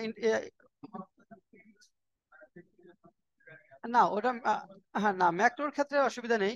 এটা বুঝছি, আপনার যে যুক্তিটা বলেন যে ধরেন একটা কোম্পানি তার বিরুদ্ধে ট্রেন আপ করলো, পরবর্তীতে সে ধরেন 2 বছর পরে বা 5 বছর পরে চলে গেল, সে হয়তো কোম্পানিতে 5 বছর সার্ভ করলো, 5 বছর তো সে সার্ভিসটা পেলো ওই কোম্পানি, তারপরে তার যে এক্সপিরিয়েন্সটা সেটা হয়তো আরেকটা কোম্পানি ধরেন পাচ্ছে। আরেকটা কোম্পানি যদি পেয়ে থাকে, তাহলে তো আপনি ওভারঅল কিন্তু লস হচ্ছে না, ব্যক্তি লসে কোনো সমস্যা নাই, ওভারঅল লস চিন্তা করতে হবে। একজন ব্যক্তির ওরা কোনো লস না, কারণ সে 5 বছর সার্ভিস পেয়েছে। এখন ধরেন আমি যদি আপনাদের ফ্রি পড়াই, ধরেন যদি ফ্রি পড়াই, আসলে লস হবে না লাভ হবে বলেন তো ওভারঅল? অবশ্যই লাভ। এখন টাকা নিয়ে পড়ানোর কারণে হয়তো ধরেন প্রতি মাসে 15-20 জন করে আসে, ফ্রি পড়ালে হয়তো 100 জন আসতে পারবে, তাহলে ওভারঅল কান্ট্রির বেনিফিট হচ্ছে না? আচ্ছা, ওভারঅল বেনিফিটটা হচ্ছে যে একজন ব্যক্তি হয়তো আপনার সরাসরি লাভবান হচ্ছে না, কিন্তু ওভারঅল বেনিফিটটা হচ্ছে দেশের। তো একইভাবে যখন একটা পজিশন একটা কোম্পানিতে 5 বছর চাকরি করলো, সে এক্সপিরিয়েন্স 5 বছর কম অ্যামাউন্ট পাইছে, 10,000 টাকা বেতনে ঢুকছে, তারপর সে অনেক এক্সপিরিয়েন্স হয়েছে, অনেক কিছু শিখছে জানছে, এখন সে চিন্তা করে আমার 50,000 টাকা দিয়ে আরেকজন অফার করতেছে, সে মানে এখন এই কোম্পানি আবার 50,000 টাকা দিতে যাচ্ছে না, সে 20,000 টাকা হয়তো অফার করে, সে 50,000 টাকা দিয়ে আরেক জায়গায় যাচ্ছে, তার এই পরিমাণে ভাস্ট এক্সপিরিয়েন্স হয়েছে। তাহলে এই এক্সপিরিয়েন্সটা ওই পজিশনে গিয়ে সে কাজে লাগাচ্ছে, ওইখানে সে হয়তো 5 লাখ টাকার আউটপুট দিচ্ছে কোম্পানিকে, কোম্পানিকে 5 লাখ টাকার আউটপুট দিয়ে সে 50,000 টাকা নিচ্ছে, কাজে সে তো বেশি দিচ্ছে, তাহলে অনেক উপযোগ হচ্ছে, অনেক ভ্যালু এডিশন হচ্ছে, তাহলে সে তো অবশ্যই শিফট করতে, চেঞ্জ করতে হবে, তাই না? এটা হলো বিষয়। কারণ একটা ব্যাংকের এমডি 20-22 লাখ টাকা পর্যন্ত স্যালারি পাচ্ছে, এখন 20-22 লাখ টাকা পর্যন্ত স্যালারি পাচ্ছে কেন? সে তো ওই পরিমাণ উপযোগ দিচ্ছে, তাই না? মানে ওই পরিমাণ বেনিফিট দিচ্ছে, সে 20 লাখ টাকা দিয়ে হয়তো কোম্পানি তার কাছে 2 কোটি টাকা আর্ন করছে, মানে এটাই তো সিস্টেম। এটা হলো, এতে যেটা হচ্ছে যে চেঞ্জ করার সুযোগ থাকলে এটা নিজের কল্যাণ হবে, অর্থনৈতিক ভাবে। তারপরে ধরেন এর ফলে আরো চেঞ্জ করার ফলে আরো যেটা হয়, যে চেঞ্জ যখন করতে চায় কেউ, তখন তার মধ্যে পরিবর্তন আনতে হয়, পরিবর্তন না এনে কিন্তু আপনি চেঞ্জ করতে পারবেন না। এবার কম্পিটিটিভ যারা থাকে, সব সময় প্রতিযোগিতা, কন্টিনিউয়াস লার্নিং এর মধ্যে যারা থাকে, তাদের পক্ষেই কেবল চেঞ্জ করা সম্ভব। যারা কন্টিনিউয়াস লার্নিং এর মধ্যে থাকে না, তারা কখনোই চেঞ্জ করতে পারবে না। একই কাজ বারবার করে, কিন্তু নতুন একটা প্রযুক্তিগত শিফট আসে, সে জানে না কিভাবে এটা করতে হয়। যে এখন দেখবেন যে অনেক মানে আমাদের দেশে অনেক টিচারই আছে, যে কিভাবে অনলাইন ক্লাস, জুমে ক্লাস নিতে হয়, করতে হয় জানে না, ফেসবুকে কিভাবে একটা একটা মেইল পাঠাতে হয় কিভাবে সেটাও জানে না। তাহলে এখন এই চেঞ্জ গুলো যদি কেউ না আনে, তাহলে তার পক্ষে তো আপনার চেঞ্জ করা সম্ভব না, তাই না? তাকে একটা কাজই বারবার করতে হবে। আচ্ছা, চেঞ্জ করলে এই বেনিফিট, কি কি বেনিফিট হয় সেগুলো বলতে হবে। আর একই কাজ যদি আপনি বারবার করেন, একই কাজ বারবার করলে আহ কি কি একটা বিশেষ একটা ইফিসিয়েন্সি চলে আসে, ওই বিষয়ে আপনি দক্ষ, বিশেষ করে টেকনিক্যাল যে কাজগুলো আছে সেগুলোর ক্ষেত্রে একই কাজ আপনি বারবার থাকতে পারেন। ধরেন একজন ইলেকট্রিশিয়ান, ওই বিষয়ে দক্ষতা, সে ওই একই কাজ বারবার করতে পারে। তারপর ধরেন টাইপ রাইটার, সে একই কাজ বারবার করতে পারে।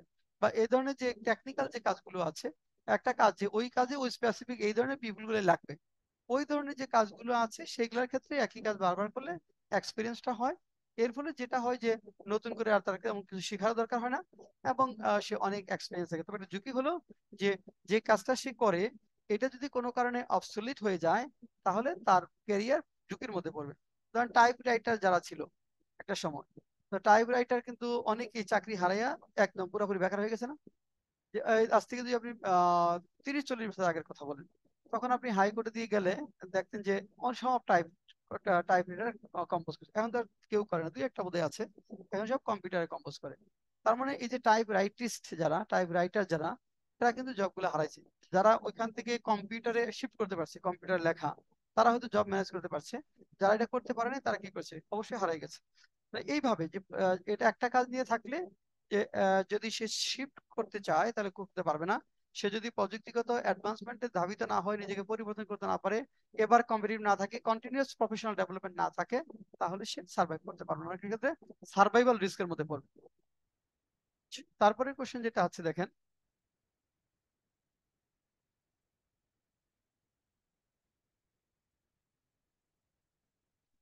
some opine that age limit to join the government job in Bangladesh should be raised.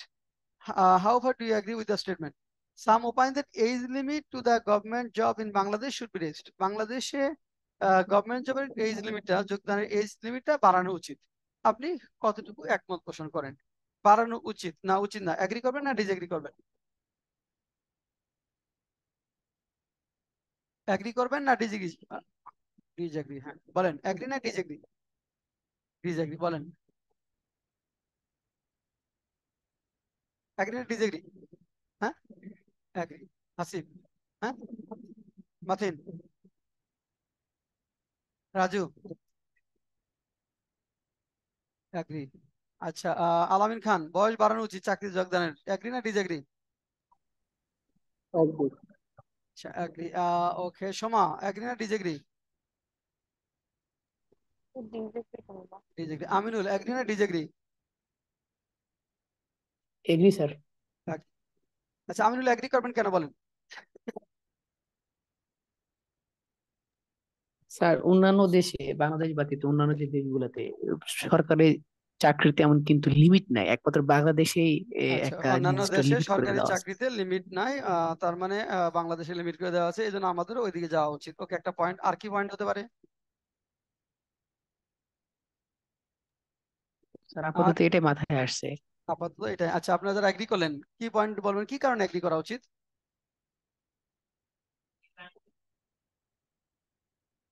হুম।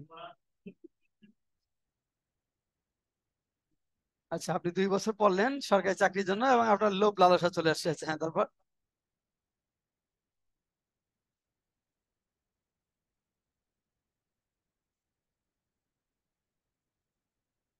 হ্যাঁ, সামনে আসে।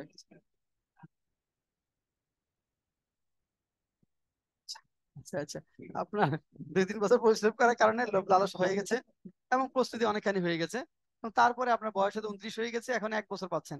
এখন যদি এখানে আর 1-2 বছর বাড়ানো হয় তাহলে একটা সম্ভাবনা থাকে, 1 বছর থাকলে সম্ভাবনা কম থাকে। হাসিব তো ডিসএগ্রি। এগ্রি কে ছিল? আর আর কে ছিল এগ্রি? হ্যাঁ, কি করেন এগ্রি বলো? হুম। বিশ্বের অনেক উন্নত দেশে 30-এর পরেও গভর্নমেন্ট চাকরিতে জয়েন করা যায়। হ্যাঁ, কিন্তু আমাদের দেশে 30 পর্যন্ত করা যায়। আচ্ছা, হ্যাঁ, এগুলা উদাহরণ হিসাবে আনা যাবে। ওটা একটা পয়েন্ট অবশ্যই হবে। আরেকটা পয়েন্ট বলেন। লোভ লালসার কথা বাদ, লোভ লালসা থাকলে হবে না, যুক্তি দিয়ে বলতে হবে। হ্যাঁ বলেন, আরেকটা পয়েন্ট বলেন। একটা পয়েন্টই পাইলাম, যেমন অনেক দেশে আছে, আমাদের থাকলে অসুবিধা কোথায়? হ্যাঁ, আমাদের থাকলে হতে পারে। একটা লজিক্যাল পয়েন্ট বলেন যে এই কারণে এই বয়স এন্ট্রান্সটা বাড়ানো উচিত। আর আমাদের যে পপুলেশন এবং ভ্যাকান্সি যে পোস্ট, এর ভিতরে সমন্বয় করতে তো 2-3 বছর সময় লেগে যায়। আচ্ছা, অনার্স কমপ্লিট করতে ইব্রাহিম বলতেছে যে আমাদের অনেক ক্ষেত্রে অনার্স কমপ্লিট করতে 26-27 বছর সময় লেগে যায়। 26-27 বছর কি লাগে অনার্স কমপ্লিট করতে? মাস্টার্স সহ 26 বছর লাগে। আচ্ছা, তাহলে 26 বছর লাগে, তারপরে চাকরির প্রস্তুতির জন্য সময় পাওয়া যাচ্ছে 4 বছর, তাই না? 26 বছর যদি হয় তাহলে 4 বছর, 4 বছর তো কম সময় না চাকরির প্রস্তুতির জন্য, তাই না? চাকরির প্রস্তুতির জন্য এটা অনেক সময়। আচ্ছা, আর কে যেন বলতেছিলেন অনলাইন থেকে? হ্যাঁ বলেন।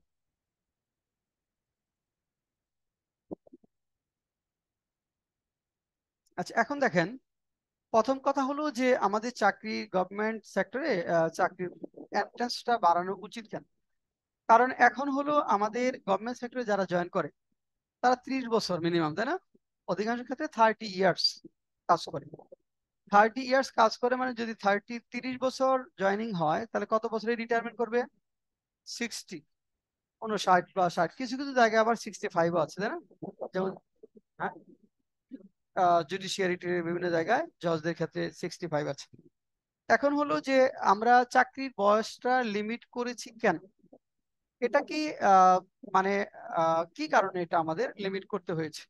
এটা একটা বিষয় যে এখানে এটা অনেক আগে থেকেই ছিল এই সময়টা, তাই না? প্রথম কথা হলো যে এই চাকরির বয়স এন্ট্রেন্সটা 30 বছর ছিল কখন?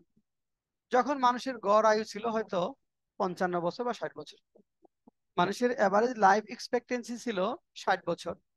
তখন ওইটা চিন্তা করি যে 60 বছরের কাছাকাছি সময় তো মানুষ মারা যায়। কাজে ওইটাকে আমরা ধরি যে যাতে রিটায়ারমেন্টের পরপরই সে মারা যায় বা 2 এক বছর আগে পরে গেলে অসুবিধা, এরকম একটা সময় নর্মালি তো তাই। এখন আমাদের লাইফ এক্সপেক্টেন্সি কত? 72 বছর। এখন যদি 60 বছর আমার রিটায়ারমেন্ট এজ থেকে বাদ যায়, তাহলে দেখেন তাহলে আরো গড়ে 12 বছর বাঁচে। সে 12 বছর সে কি করবে? প্রথম হলো যে যদি আমরা 30 বছর লিমিটেশন, অর্থাৎ যদি 30 বছর থেকে রিটায়ারমেন্ট যদি আমাদের এরকম হয় 60 বছর হয়, তাহলে পরে কিন্তু দীর্ঘ একটা সময় সে প্রোডাক্টিভ থাকবে, অনেকেই থাকে। তাহলে এই প্রোডাক্টিভ আওয়ারটা আসলেও কাজে লাগানো যাবে না। তাহলে এখানে আমাদের এন্ট্রান্সটা যদি আমরা 35 করে নেই এবং ওইখানে রিটায়ারমেন্ট এইজও যদি বাড়ানো যায়, তাহলে এই প্রোডাক্টিভ পিপুল গুলাকে আমরা কাজে লাগাতে পারবো, এক্সপিরিয়েন্স যারা পিপুল আছে কাজে লাগাতে পারবো, যেহেতু আমাদের এভারেজ লাইফ এক্সপেক্টেন্সি বেড়েছে। কারণ এটা যখন করা হয়েছে তখন লাইফ এক্সপেক্টেন্সি অনেক কম ছিল, তখন হয়তো 60 ছিল, ডেটা দিয়ে বলবেন আমার জানা নাই। 60-এর বেশি হওয়ার কথা না যখন এটা করছে। তাহলে এখন life expectancy 72 years, life expectancy বাড়ছে, তার মানে 60 ইয়ার্স এর পরেও পিপুল কিন্তু কর্মক্ষম থাকছে। তাহলে এই কর্মক্ষম পিপুল গুলোকে যদি আমরা গভর্নমেন্ট সেক্টরে রাখতে চাই, তাহলে এজ লিমিট বাড়ানোটা একটা সেরা উপায়। এজ লিমিট বাড়িয়ে রিটায়ারমেন্ট এজও বাড়ানো যেতে পারে। এতে এই পিপুল গুলাকে মানে আমরা প্রোডাক্টিভ যে পিপুল গুলো আছে তাদেরকে কাজে লাগানো যাবে। এতে কি হবে? এতে আমাদের পপুলেটের বিশেষ করে 60-র পরে যারা তারাও ওই সময়টা তাদের কোয়ালিটি টাইম কাটবে এবং তারা তাদের আর্নিংসও থাকবে এবং এক্সপিরিয়েন্স পিপুলের সেবা গভর্নমেন্ট অ্যাকোয়ার করতে পারবে। এটা একটা বিষয়। আর কি আর কি পয়েন্ট? আর আমাদের ডেমোগ্রাফিক ডিভিডেন্ডের কথা আমরা যদি বলি, যে ডেমোগ্রাফিক ডিভিডেন্ডের মধ্যে অবশ্য ইয়াং পিপল আছে, এজ লিমিট এখানে বলতে হবে, ডেমোগ্রাফিক ডিভিডেন্ডটা এখানে নাই, না এটা বিপক্ষে নিয়ে যাওয়া যাবে। আর কি পয়েন্ট যেটা বললাম যে ওইটা মানে মানুষ তো এখন কর্মক্ষম থাকছে, মানে ইমপ্রুভড হেলথ কেয়ারের কারণে লাইফ এক্সপেক্টেন্সি বেড়েছে, কোয়ালিটি ফুডের কারণে লাইফ এক্সপেক্টেন্সি বেড়েছে। কাজে এই পিপুল গুলাকে অর্থাৎ আরো বেশি সময় যেন গভর্নমেন্ট সেক্টরে কাজে লাগানো যায়, এই জন্য এন্ট্রান্সটা যদি বাড়ানো হয়, রিটায়ারমেন্ট এজটা বাড়ানো হলে, তাহলে বিশাল একটা পপুলেশনকে আমরা এখানে সার্ভিস করতে পারবো, তাদের এক্সপিরিয়েন্সটা আমরা কাজে লাগাতে পারবো। এটা একটা পয়েন্ট ধরেন রিটায়ারমেন্টের পক্ষে যুক্তি হতে পারে। আর কি যুক্তি হতে পারে? আহ ধরেন আর কি, আর অনেক উন্নত দেশে আছে, এই জন্য আমাদের করতে হবে বিষয়টা ওইটার মধ্যে কভার হয়ে যায়। ওইটাও আপনি ধরেন আহ আর কি পয়েন্ট হতে পারে?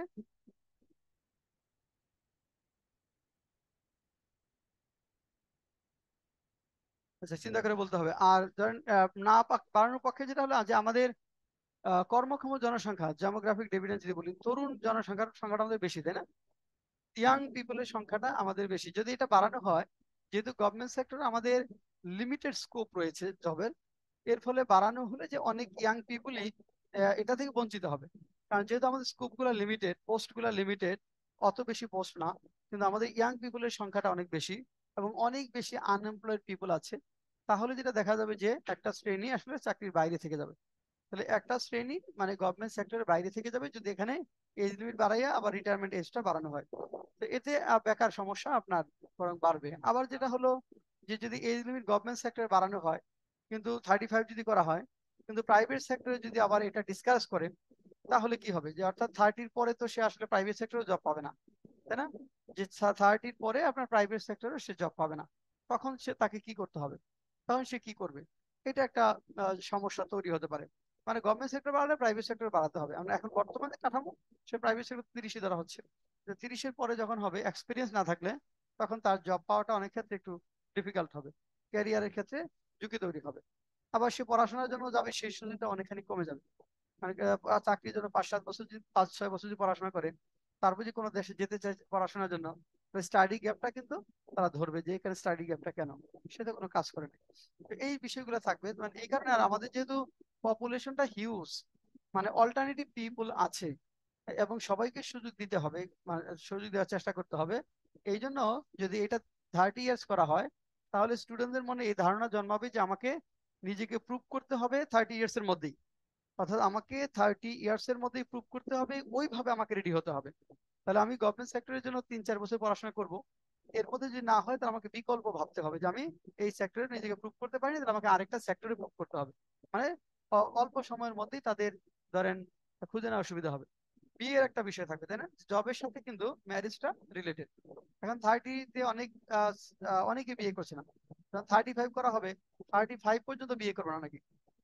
মেয়েরাও ধরুন 35 ইয়ার্স পর্যন্ত বিয়ে না করলে ছেলেরাও যে এই age, তাহলে দেখা যায় বিয়ের পরে দেখা যাচ্ছে যে সন্তান আপনার লালন পালনের ক্ষেত্রে একটা বড় ধরনের সমস্যা, তাই না? এজ যত হবে তত ওই পপুলেশনের ক্ষেত্রে একটা বড় ধরনের সমস্যা তৈরি হয়। তো আসলে এটা যেহেতু আমাদের যে আর্নিংস এর সাথে ম্যারিজ এবং অন্যান্য অনেক কিছু রিলেটেড, এই জন্য এখানে যদি 30টা করে দেওয়া হয়, তাহলে তারা প্রুভ করার চেষ্টা করবে ওই সময়ের মধ্যেই, এতে তাদের মধ্যে একটা গতি থাকবে। যখন অফুরন্ত সময় থাকবে, তখন সে চিন্তা করবে এবার না, সামনের বার চেষ্টা করবো, তাই না? একটা মানে এবার না থাকলে আরো সময় আছে, এই যে এই সময়টা তার মধ্যে একটা কি করাবে, মানে স্পিডটা কমিয়ে দিবে। সাধারণত স্পিড নিয়ে পড়াশোনার গতি 3-4 বছরের বেশি করা কঠিন, তাই না? 3-4 বছরের বেশি কিন্তু স্পিড নিয়ে পড়াশোনা করা কঠিন। এই জন্য আপনি 26 বছরে শেষ করলে 4 বছরের বেশি তারপরে যখন পড়বেন, 30 যখন অ্যাক্সিড করে যাবে, তখন কিন্তু আপনার মধ্যে আস্তে আস্তে বিভিন্ন ভাবনা কাজ করবে, হতাশার বিষয়গুলো আসতে শুরু করবে, বন্ধু বান্ধব চাকরি পেয়ে যাবে, সেটা আপনাকে সমস্যা তৈরি করবে। এই জন্য আমাদের চেষ্টা করতে হবে যে আমাকে প্রুভ করার সময় এটুকুই, এটুকুর মধ্যে আমাকে প্রুভ করতে হবে। রাস্তা খুলে যাবে যদি, আর যদি আনলিমিটেড টাইম থাকে, তাহলে সারাদিন ওই দৌড়াতেই থাকবে, কাজের কাজ কিছু হবে না, অন্য জায়গায় স্কিল ডেভেলপমেন্ট হবে না। এই জন্যই শেখ হাসিনা এই কাজটা দিচ্ছে না আর কি কোনোভাবে। যাই হোক, তা একদিক থেকে মানে সুবিধা অসুবিধা আমার কিছু আছে, যে এখানেও না আরেকটা পয়েন্ট পক্ষে বলা যাবে যে আমাদের মতো দেশে যে অনেক স্টুডেন্ট পড়াশোনা করে, ধরেন অনেক কষ্ট করে, ফিনান্সিয়াল সাপোর্ট থাকে না, তারা নিজেরা কষ্ট করে করে পড়াশোনা করে। অনেকেই দেখা যায় যে জব করে তারপরে পড়াশোনা করে, ধরেন হয়তো হায়ার স্টাডিটা সে চাকরি করা অবস্থায় করে, হয়তো এইচএসসি পর্যন্ত পড়াশোনা শেষ করে একটা জব করে, 2-3 বছর চাকরি করার পরে সে হয়তো অনার্সে ভর্তি হয়েছে বা প্রাইভেটে ভর্তি হয়েছে, এমন ভাবে ভর্তি হয়েছে সে দেরিতে শুরু করছে পড়াশোনা। অর্থাৎ যেহেতু আমাদের রাষ্ট্র সবারই ধরেন শিক্ষার মানে উচ্চ শিক্ষা পর্যন্ত এক্সপেন্স বিয়ার করার ক্ষমতা রাখে না বা এক্সপেন্স বিয়ার করে না, তাহলে উচ্চ শিক্ষাটা ব্যক্তিগত উদ্যোগেই করতে হয় অনেকে। উচ্চ শিক্ষা যে এক্সপেন্ডিচার খরচ, এটা কারণ এখানে দেখা যাচ্ছে যে ধরেন আপনার অনেকেই আছে যে গভর্নমেন্ট শিক্ষা প্রতিষ্ঠানে চান্স পায় না, সরকারি বিশ্ববিদ্যালয়ে চান্স পায় না, এরকম আছে না? তাহলে অনেকে কি করতে হয়, প্রাইভেট ইউনিভার্সিটি পড়তে হয় বা প্রাইভেট পড়াশোনা করতে হয় ইউনিভার্সিটি গুলো থেকে। সে তো অনেকে এক্সপেন্সিভ, সে হয়তো অনেকে চাকরি করে করে পড়াশোনা করে, হয়তো 2 বছর চাকরি করে কিছু টাকা জমিয়ে পরে ভর্তি হলো, বা চাকরি করে করে পড়াশোনা করতে গিয়ে তাকে কমপ্লিট করতে লেট হয়। তাহলে যেহেতু তাকে ওইটা করে কষ্ট করে চাকরি করে তারপরে পড়াশোনা করে হয়তো সে 28-27 বছর শেষ করে, এই পিপুল গুলা কিন্তু খুব বেশি সময় পেল না, তাই না? তার মানে যারা নিজেদের ফান্ডিং এর মাধ্যমে পড়াশোনা করে চাকরি করে করে, তাদের কিন্তু অনার্স মাস্টার শেষ করতে অনেক সময় লাগে। তাহলে এই পিপুলরা হয়তো সময় পাচ্ছে কম, তাহলে তাদের প্রতি এক ধরনের বঞ্চনার বিষয়গুলো থাকে। হয়তো সে শুরুই শেষ করছে প্রায় 28-29 বছর বয়সে, হয়তো সে চাকরির সময় পেলো 1 বছর, তো এই 1 বছরের মধ্যে তো তার পক্ষে করাটা কঠিন। তো এই পিপুল গুলা ডিপ্রাইভড হবে। মানে আর্গুমেন্টের এসে মানে হলো যুক্তি দিতে হবে, আপনি যেটাই দেন, যে অন্য দেশে কলকাতায় আছে 38 বছর, আমাদের 30 বছর, এটা কোনো যুক্তি না, এটা যুক্তি হতে পারে? ডেফিনেটলি না। অর্থাৎ এটা কোনো যুক্তি হতে পারে না। এই যুক্তির বিষয়গুলা আমি একবার এইচএসসি তে পড়ি, তখন আমাদের কলেজে হ্যাঁ, আমাদের কলেজে একটা প্রোগ্রামে টিএনও এখানে আসলেন, একটা প্রোগ্রাম ছিল আমাদের বোধহয়, হ্যাঁ কলেজের, আমাদের পরীক্ষার আগে, তখন খুব নকল হতো, অনেক কলেজে নকল হতো ইত্যাদি ইত্যাদি। ওইখানে ধরেন যারা বক্তৃতা দিলেন টিএনওর আগে, আমাদের কলেজের প্রিন্সিপাল আর অন্যান্য যারা আছে, তাদের বক্তব্যের একটাই বিষয় ছিল যে বিভিন্ন কলেজ নকল হয়, এই হয় সেই হয়, ওগুলো বন্ধ করতে হবে। এটা বন্ধ না করলে আমাদের সমস্যা, আমাদের এইটা সেটা, যে অন্য কলেজের কথা খালি উদাহরণ টানতেছিলেন সবাই। তখন টিএনওর যখন বক্তৃতা দিলেন, তিনি বললেন যে আসলেও মানে কোথায় কি হচ্ছে ওইটা না দেখে আমাদের এখানে কি হচ্ছে, আমরা এটা যদি দেখি তাহলে সমস্যা অনেকখানি সমাধান হবে। যে আমি যদি আমার কলেজে নকল করতে না দেই, এই কলেজটা যদি ঠিক রাখি, আমরা যদি আমাদেরটা ঠিক রাখি, তাহলে আস্তে আস্তে ঠিক হতে থাকবে সবকিছু। কারণ অন্যেরা যদি নকল করে বা অন্যেরা একটা অপকর্ম করছে, তাই বলে আমাকে ওটা করতে হবে, তার তো কোনো মানে হতে পারে না। মানে এইভাবে তিনি কথাগুলো বললেন, তখন বুঝলাম যে কেন উনি টিএনও আর কেন ওনারা টিচার। মানে তার মানে এই যে টিএনও যিনি হয়েছেন, তার মধ্যে ওই লেভেলের নলেজ, তাই না? তার কথা শুনেই বুঝছি যে তার চিন্তার ভাবনার যে কথা, যুক্তি, লজিক, এগুলো টোটালি ডিফারেন্ট, মানে ভিন্ন ভাবে চিন্তা করা। তার মানে ব্রেনটা ডিফারেন্ট ওয়েতে কাজ করে। আচ্ছা, যাকে আপনারা যারা আমলা হবেন তাদের ব্রেনটা একটু ডিফারেন্ট ওয়েতে কাজ করতে হবে, বড় আমলা যারা হবেন। তারপর দেখেন এরপরে আছে starting formal schooling at a very early age reduces creativity of a child, how far do you agree the statement? অর্থাৎ স্কুলিং নিয়ে আসে যে আর্লি এইজে যদি আমরা ছেলে মেয়েদেরকে স্কুলে দেই, এটা ক্রিয়েটিভিটি নষ্ট করে। হ্যাঁ, এটা আমরা পক্ষে বিপক্ষে মানে অ্যাগ্রি করতে পারবো যে এত আর্লি সে স্কুলে গিয়ে কাঁদতে পারে, তার খেলার সময় স্কুলে দেওয়া হচ্ছে এই সমস্যা। আবার যে পক্ষে বলেন সে সোশ্যালাইজ হয় এর মাধ্যমে, অনেক ছেলেদের সাথে মিশে, ইত্যাদি ইত্যাদি। আচ্ছা, তারপরে একটা ছিল যে some people say that paper and coin will fully be replaced by this on internet and online methods of payment on the days coming ahead. How far do you agree with the statement? কেউ বলছে যে paper money and coins, আমরা যেটা এখন use করি টাকা পয়সা, এটা সামনের দিনগুলোতে will fully be replaced by online method of payment and internet. Internet এবং অনলাইন মেথড অফ পেমেন্টের মাধ্যমে পুরোপুরি রিপ্লেস হয়ে যাবে, মানে সামনের দিনগুলোতে আর টাকা এবং কয়েন থাকবে না। এগ্রি করেন না ডিজেগ্রি? এগ্রি করবেন না ডিজেগ্রি? আপনার না বলেন। কামরুন আর এগ্রি করবে, রাজু এগ্রি, সানোয়ার, হিমেল, মেথিন, মাথিন, হ্যাঁ ডিজেগ্রি, ইব্রাহিম, হাসি এগ্রি, এগ্রি। আচ্ছা, আলামিন এগ্রি না ডিজেগ্রি? স্যার একদম। এগ্রি। সোমা এগ্রি না ডিজেগ্রি?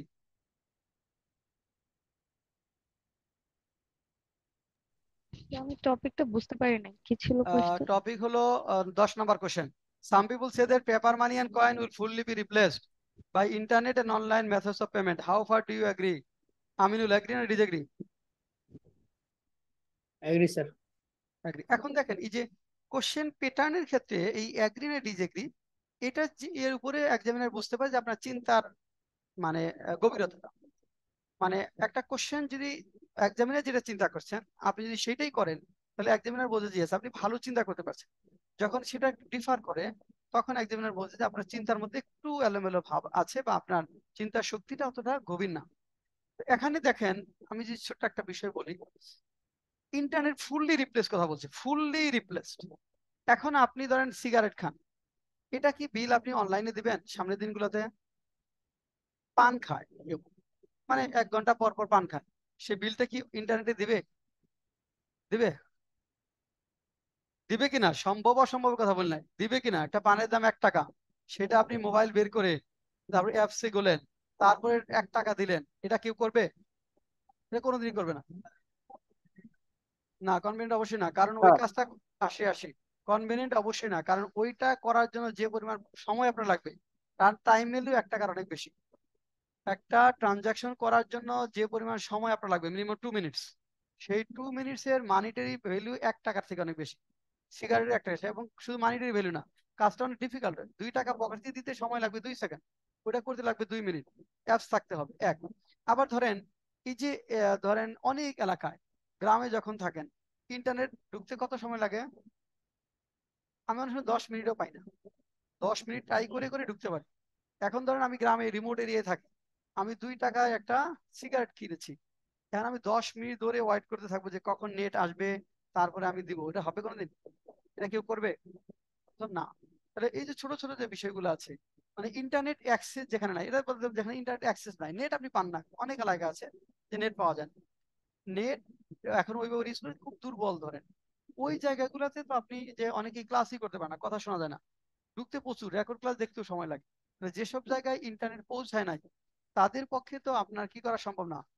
যেসব জায়গায় ইন্টারনেট পৌঁছায় নাই, সেসব জায়গায় কি এটা সম্ভব? যেসব জায়গায় ধরেন বিদ্যুৎ থাকে না, সেসব জায়গায় ডিফিকাল্ট, তাই না?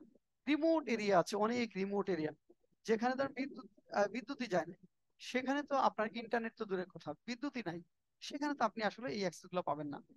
মানে পৃথিবীর তো কোশ্চেনটা হলো যে বাংলাদেশের পার্সপেক্টিভ, সারা পৃথিবীর পার্সপেক্টিভ, রিমোট এরিয়া গুলো আছে, সেই ধরনের অ্যামাজন এরিয়া, ডেজার্ট এরিয়া, অনেক শোর এরিয়া, এইসব জায়গায় যেখানে ইন্টারনেট এখনো পৌঁছে নাই, 100 বছরে পৌঁছাবে কিনা তার কোনো গ্যারান্টি নাই। ওই সব জায়গায় এটা দিবা স্বপ্নের মতো, অনলাইন মেথড অফ পেমেন্ট এটা দিবা স্বপ্নের বিষয়, সেখানে কোনোদিনই হবে না। এক, ছোট ছোট পেমেন্ট যেগুলা, যে 2 টাকা 5 টাকার পেমেন্ট, পান সিগারেট খাওয়া, বিড়ি খাওয়া, এগুলা যারা খায় তারা ওই পেমেন্টটা আপনার ইন্টারনেটে করবে না।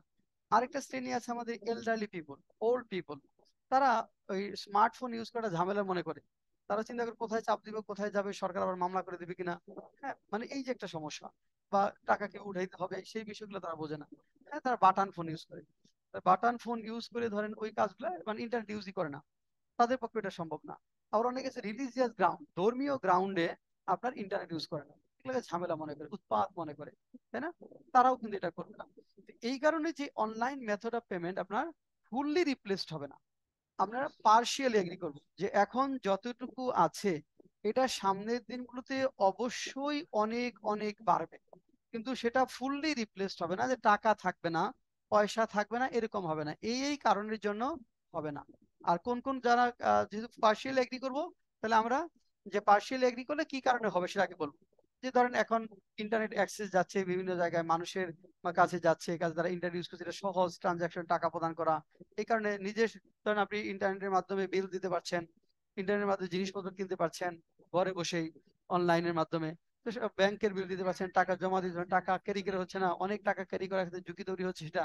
এগুলো বলে বলবেন যে ধরেন নিজের সুখ তো পাগলেও বোঝে, তাহলে মানুষ, সুস্থ বিবেক সম্পন্ন মানুষ কেন এটা বুঝবে না? এটা কোশ্চেন দিয়ে দিবেন লেখার ক্ষেত্রে, এক্সামিনার যা বোঝার বুঝে নিবে, ঠিক আছে? তারপরে যখন আপনি, যে বিপক্ষে যারা বলছে যে এই কারণে এটা ফুললি রিপ্লেস হবে না, কনক্লুশনে গিয়ে বলবেন এটা অনেকখানি রিপ্লেসমেন্ট হয়ে যাবে, অর্থাৎ significant share of payment system will be under the control of internet and online methods of payment. At the same time, পাশাপাশি কি আপনার কাগজে paper currency and coins will survive, এটাও সার্ভাইভ করবে। এটা হলো চিন্তার বিষয়, মানে ফুললি কখনোই হবে না, ফুললি কখনোই হবে না, নেভার এভার। কারণ আমি যখন গ্রামে যাই এখন, যে ধরেন আমার আমি যে রুমে থাকি সেখানে নেট পাই না, নেট পাওয়ার জন্য আমার ধরেন 50 গজ সামনে আসতে হয়। এখন রাত 12টার সময় বা 2টার সময় একটা জরুরি বিষয়, আমি 50 গজ সামনে এসে তারপর ইন্টারনেট খুঁজবো রাত্রিবেলা? বা অনেকে আছে বাজারে যাইতে হয় ইন্টারনেট খোঁজার জন্য, মানে বাসা থেকে ধরেন 5 কিলোমিটার হেঁটে গেলে নেট পায়, বাসায় পায় না, সে এখন ওই রাত 2টার সময় ওইখানে যাবে? মানে এই ইস্যুগুলো যেটা, আর ওইখানেও যে নেট আপনি অ্যাভেলেবল স্ট্রং থাকবে এরকমও কিন্তু না, এই সমস্যাগুলা দূর হবে না। আর আরেকটা বিষয় হলো বিদ্যুতের যে সমস্যা, ধরেন আমাদের তো এখন 100% ঘরে বিদ্যুৎ পৌঁছে গেছে, তাই না? মানে ঘরে কিন্তু বিদ্যুতের খুঁটি আছে, বিদ্যুৎ আছে কিনা সেটা ভিন্ন কথা, মানে খুঁটি, মানে দিনে হলে একবার হলে আপনি 10-15 মিনিটের জন্য হলে পাবেন। মানে যেটা হলো যে ধরেন আমাদের যেখানে আমরা যে গ্রামে থাকি, ওটা রাতে ধরেন দুইবারে 1.5 থেকে 2 ঘন্টা বিদ্যুৎ থাকে, দুইবারে রাতের বেলা, দুইবারে 1.5 থেকে 2 ঘন্টা ম্যাক্সিমাম, এটা ম্যাক্সিমাম, এটা 1.5 থেকে 2 ঘন্টা বিদ্যুৎ থাকে রাত্রিবেলা। এটা কিন্তু উপজেলা থেকে খুব বেশি দূরে না, মাত্র 1.5 কিলোমিটার দূরে। তো এখানে পুরো উপজেলাই সমস্যা, কিন্তু উপজেলার সদরের বাইরে আরো বেশি সমস্যা। এখন এটা আসলে বিশ্বাস করতাম না, যে মানুষ তো বলতো যে বিদ্যুতের এই সমস্যা, মানে গিয়ে বুঝছি যে আসলে মানে ঈদের মধ্যে মোটামুটি ভালো পাওয়া যায়, ছুটি শেষ হলে পরে আপনার, মানে আমি তো একবার গেছি যে আহ, কি কত থাকে না দেখি, সারা রাত বিদ্যুৎ নেই টোটালি, মানে ঝড় হয়েছে বৃষ্টি হয়েছে এরকম না, আধা ঘন্টা 40 মিনিট এরকম একবার দুইবার আসে, তারপর শেষ। মানে তখন বুঝছি যে লাইফটা কেমন, তাই না? আমরা তো একটা লাইফে অভ্যস্ত যে আধা ঘন্টা বিদ্যুৎ না থাকলে হাতে আসে, তো ওইখানে সারা রাত বিদ্যুৎ বিহীন, ডিফিকাল্ট, পরে সোলার করতে হয়েছে আর কি। এখন ভালো, যে তার মানে হলো যেখানে বিদ্যুৎ নাই সেখানে এটা পৌঁছাবে না, যেখানে ইন্টারনেট কানেকশন নাই সেখানে হবে না।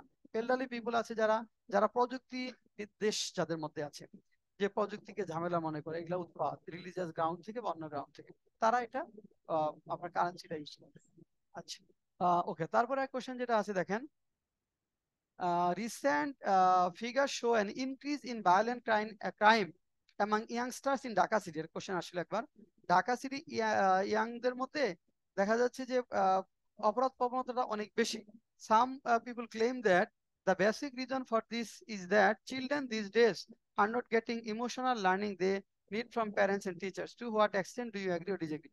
ছেলেমেয়েরা ইমোশনাল লার্নিং পাচ্ছে না মা বাবার কাছ থেকে এবং শিক্ষকের কাছ থেকে। এই জন্য চিলড্রেনরা ঢাকা শহরে অনেক বেশি ভায়োলেন্ট হয়ে যাচ্ছে।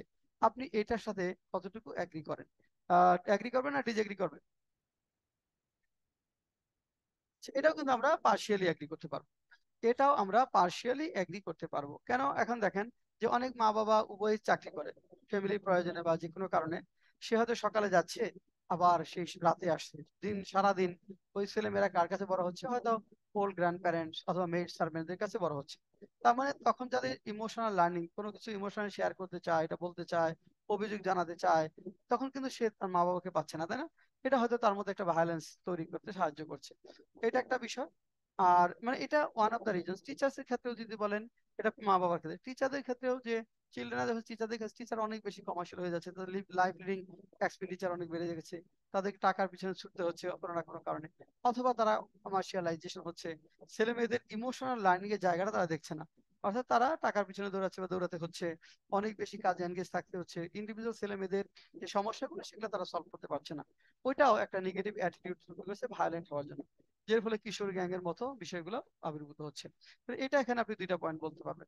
আরেকটা পয়েন্ট এখানে কি বলা যাবে যে হ্যাঁ, এর বাইরেও কিছু বিষয় আছে, যেমন ইনস্টিগেশন অফ ফ্রেন্ডস, বন্ধুদের প্ররোচনা, তাই না? বন্ধুদের প্ররোচনায় কিন্তু অনেক ছেলেমেয়েরা দেখা যাচ্ছে মাদক নিচ্ছে, এটা নিচ্ছে, সেটা নিচ্ছে, বিভিন্ন পর্নোগ্রাফিতে এনগেজ হচ্ছে।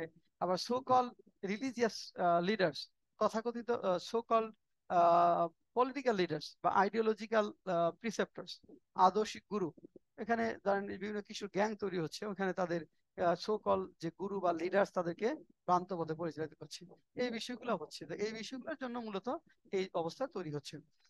আচ্ছা, তারপরে দেখেন, some people say children should be strictly controlled to make them effective citizens of the society. How far do you agree or this statement? Children should be effectively controlled to make them effective society, effective people of the society. ছেলেমেয়েদেরকে effectively control করা উচিত, তাদেরকে সমাজের কার্যকর নাগরিক হিসেবে গড়ে তোলার জন্য। এগ্রি করবেন না ডিসএগ্রি করবেন? এটাও কিন্তু আমরা চাইলে পার্শিয়ালি এগ্রি করতে পারি, তাই না? এটা এগ্রিও করতে পারেন, ডিসএগ্রি করতে পারেন, পার্শিয়ালি এগ্রি করতে পারি। এখন দেখেন, ইফেক্টিভলি কন্ট্রোল করলে কি কি সুবিধা? ছেলে মেয়েদেরকে যদি ইফেক্টিভলি কন্ট্রোল করা হয়, মানে ছেলে মেয়েদের কেন ইফেক্টিভলি কন্ট্রোল করতে হবে? কারণ হলো যে তারা কিন্তু ভালো মন্দ বোঝার মতো ম্যাচিউর না, তাই না? They are not mature enough to understand what is right and what is wrong. এই কারণে তারা না বুঝে একটা ভুল সিদ্ধান্ত নিতে পারে। কিন্তু যদি ইফেক্টিভলি কন্ট্রোল করা হয়, তাহলে সেই ভুল সিদ্ধান্তের দিকে পা বাড়ানোর সাহস পাবে না। এখন দেখেন, আপনি যদি বলেন যে অস্ট্রিয়ার আপব্রিঙ্গিং, স্কুল, কিছু স্কুল অ্যান্ড কলেজের কথা, বিশেষ করে রেসিডেন্সিয়াল স্কুল অ্যান্ড কলেজে যে সকল ছেলেমেয়েরা পড়াশোনা করে, তার যে রেজাল্ট ভালো, মানে residential and cadre school and কলেজে, নাকি এমনি জেনারেল স্কুল অ্যান্ড কলেজে যারা পড়াশোনা করে তাদের রেজাল্ট ভালো? রেসিডেন্সিয়াল স্কুলের রেজাল্টটা ভালো। কেন ভালো?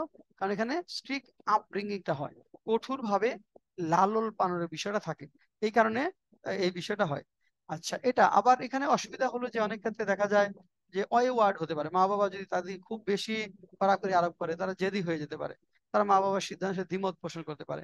তারা ক্যারিয়ার, হয়তো সে চায় ধরেন ইঞ্জিনিয়ারিং পড়াশোনা করতে, মা বাবাও চায় সে ডক্টর হোক, তার উপর ক্যারিয়ার প্ল্যানিংটা চাপিয়ে দেওয়া হয়, সেই ক্ষেত্রে কিন্তু তারা বিগড়ে যেতে পারে। তো এর ফলে ওইটারও কিন্তু একটা অসুবিধা আছে। তারপরে হ্যাঁ, স্বাধীনতা দিলে, যখন স্বাধীনতা দেওয়া হয়েছিল মেয়েদেরকে ক্যারিয়ারের ক্ষেত্রে, তখন তার মধ্যে রেসপন্সিবিলিটি বিষয়টা ডেভেলপ করে। সে চিন্তা করে যে আমি নিজ দায়িত্বে এইটা নিয়েছি, কাজে এখানে সাকসেস না হলে সম্পূর্ণ দায় দায়িত্ব আমার। এটা তার মধ্যে আসবে যে আমাকে দায়িত্ব নিতে হবে, এটা তাকে দায়িত্ববান করে। তো এই বিষয়গুলো নিয়ে মূলত লিখতে হবে। তাহলে এই 12টা টপিক হলো আমাদের সাজেস্টেড ক্রিটিক্যাল রাইটিং, 5 তারিখে পরীক্ষা যাদের, 5 জুলাই, 10 কম্বাইন উইথ। এখন আসেন, আমরা ক্রিটিক্যাল রাইটিং কিভাবে লিখবো, মানে ফরম্যাটটা কি? আসেন, ফরম্যাট অফ আর্গুমেন্টেটিভ এসে, ফরম্যাট অফ আর্গুমেন্টেটিভ এসে। আচ্ছা, লিখতে হবে না, আমি শিট দিচ্ছি, শিটে শুধু দেখবেন, বইতেও আছে আমাদের how to learn written English, যেটা ওই বইতেও আছে।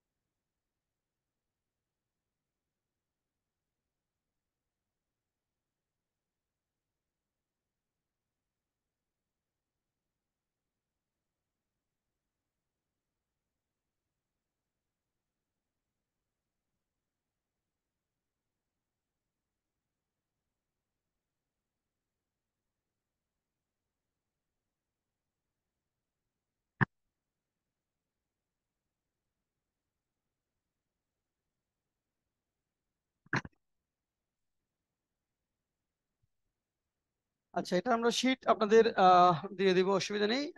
আর এমনিতেও এটা আমাদের বিশেষ করে আপনাদের যাদের এই বইটা আছে, অর্থাৎ how to learn written English, how to learn written English, ধরেন 8th এডিশন বা 7th এডিশন যেটাই আছে, হাউ টু লার্ন উপরে রাখুন, how to learn written English, এই বইটা যাদের কাছে আছে তাদের কাছে এটা ওইখানে বইতে পাবেন।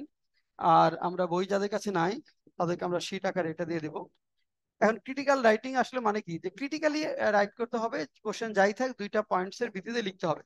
আর্গুমেন্টেটিভ এসে কি করে বুঝবেন, কোশ্চেনের সাথে লেখা থাকবে do you agree or disagree, অথবা to what extent do you agree or disagree, অথবা how far do you agree with the statement, choose a position and support with example. তার মানে দেখেন, আমরা একটু স্ক্রিনে যদি আপনাদের দেখাই,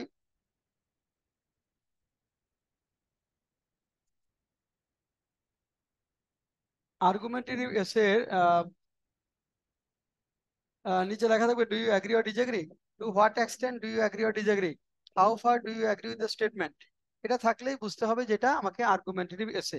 তাহলে আর্গুমেন্টেটিভ এসের ক্ষেত্রে আমরা কয়টা প্যারায় লিখবো, এটার জন্য হলো আমাদের 4টা প্যারা হবে টোটাল, টোটাল 4টা প্যারাতে লিখতে হবে, টোটাল প্যারা হবে 4টা, টোটাল ইন 4 প্যারাগ্রাফ, মানে প্যারাতে লিখতে হবে 4টা প্যারা। প্রথম হলো একটা ইন্ট্রোডাক্টরি প্যারা, প্রথম হলো, আমি বাংলা ইংলিশ মিক্স করেছি, প্রথম হলো ইন্ট্রোডাক্টরি প্যারা, ইন্ট্রোডাক্টরি প্যারা, ইন্ট্রোডাক্টরি প্যারা। তারপর থাকবে first para of body, first প্যারা, first para of the body, মানে আপনি যে পক্ষে আছেন, তার মানে এখানে দা পার্ট, মানে আপনি যে পক্ষে আছেন। ফার্স্ট প্যারা, আপনি যদি পক্ষে থাকেন তাহলে পক্ষের কথা রাখবেন, বিপক্ষে থাকলে বিপক্ষের কথা রাখবেন, মানে আপনি যে পক্ষে আছেন, বাংলায় লিখে দেই, আপনি যে পক্ষে আছেন সেটা এখানে লিখতে হবে। তারপরে second para of the body, second para of the body, বডির সেকেন্ড প্যারা, তাহলে আপনি যে পক্ষে নেই, আপনি যে পক্ষে নেই, মানে বিপক্ষ যেটা, মানে দুইটা আপনি একটা পক্ষকে ধরে নিতে হবে। হ্যাঁ, আর সেকেন্ড প্যারাতে আপনি যে পক্ষে নেই সেই পক্ষের কথাগুলো বলতে হবে। তারপরে হলো কনক্লুসিভ প্যারা, এরপরে হলো কনক্লুসিভ প্যারা, কনক্লুসিভ প্যারা, কনক্লুসিভ প্যারা। তাহলে introductory para, first para of the body, second para of the body, আর হলো conclusive para. Introductory para, first para of the body, second para of the body, আর কনক্লুসিভ, 4টা প্যারাতে লিখতে হবে। ইন্ট্রোডাকশনে, ইন্ট্রোডাকশনে আমাদের মতামত দিয়ে যেতে হবে, আপনি কোন পক্ষে আছেন সেটা বলতে হবে, আপনি কোন পক্ষে আছেন সেটা বলতে হবে, সেটা বলতে হবে। আর কনক্লুশনে আপনার পক্ষের কথাটা আবার পুনর্ব্যক্ত করতে হবে, আপনার অবস্থান, আপনার অবস্থান আবার পুনর্ব্যক্ত করতে হবে, আবার পুনর্ব্যক্ত করতে হবে, পুনর্ব্যক্ত করতে হবে। তাহলে দেখেন, ইন্ট্রোডাকশনে আপনি কোন পক্ষে আছেন সেটা বলতে হবে, আর আপনি ফার্স্ট প্যারাতে আপনি যে পক্ষে আছেন সেই যুক্তিগুলো তুলে ধরতে হবে, মানে এখানে আপনি কোন পক্ষে আছেন সে বলে যেতে হবে যে আমি এগ্রি করি বা আমি ডিসএগ্রি করি, আমি পার্শিয়ালি এগ্রি করি বা আমি পার্শিয়ালি ডিসএগ্রি করি। আর কনক্লুশনকে রিস্টেট করতে হবে, পুনর্ব্যক্ত, I would like to restate my opinion. আজ আসতেছি, দেখেন তাহলে ইন্ট্রোডাক্টরি প্যারা আমাদের আর্গুমেন্টেটিভ বেসে কয়টা প্যারা লিখতে হবে, 4টা প্যারা। বোথ দ্য ভিউসও যদি আসে সেটাও 4টা প্যারায় হবে। যদি কখনো পরীক্ষায় দেখেন আর্গুমেন্টেটিভ এসে আসে নাই, বোথ দা ভিউস আসে, আপনি যেভাবে আর্গুমেন্টেটিভ করছেন সেভাবে লিখে দিয়ে আসবেন। শুধু ইন্ট্রোডাকশনে মানে বলবেন যে আমি কোন পক্ষে আছি সেটা কনক্লুশনে বলবো, মানে আমি কোন পক্ষে আছি সেটা উপসংহারে বলবো।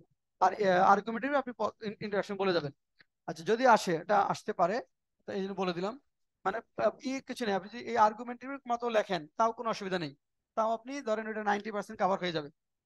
আচ্ছা, এখন আসেন ইন্ট্রোডাক্টরি প্যারায় আমরা কি লিখবো। তাহলে ফরম্যাটের আমাদের ইন্ট্রোডাক্টরি প্যারা, মানে ইন্ট্রোডাকশন কথাটা থাকবে না, ইন্ট্রোডাকশন কথাটা থাকবে না, ইন্ট্রোডাক্টরি প্যারাতে যা লিখতে হবে, ইন্ট্রোডাক্টরি প্যারাতে যা লিখতে হবে, ইন্ট্রোডাক্টরি প্যারাতে যা লিখতে হবে। এখন আসেন আমরা মুখস্থ করে ফেলবো এই জিনিসটা।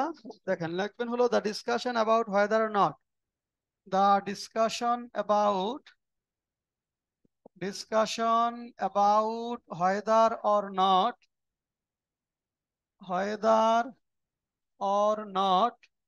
the discussion about whether or not এরপর এখানে টপিক সেন্টেন্সটা লিখবেন টপিক সেন্টেন্স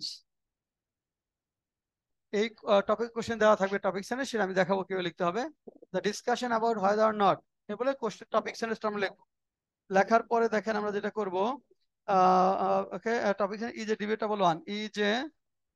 ডিবেটেবল ওয়ান বিতর্কিত একটা বিষয় ডিবেটেবল ওয়ান আর্গুমেন্টারি বেশি মানে ডিবেটেবল ওয়ান বা কন্ট্রোভার্সিয়াল ওয়ান এখানে আপনি ডিবেটেবল ওয়ানও বলতে পারেন অথবা কন্ট্রোভার্সিয়াল ওয়ানও বলতে পারেন আচ্ছা it is very usual that তারপরে দেখেন it is very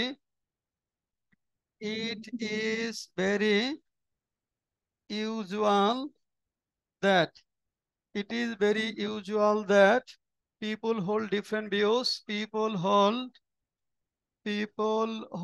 different views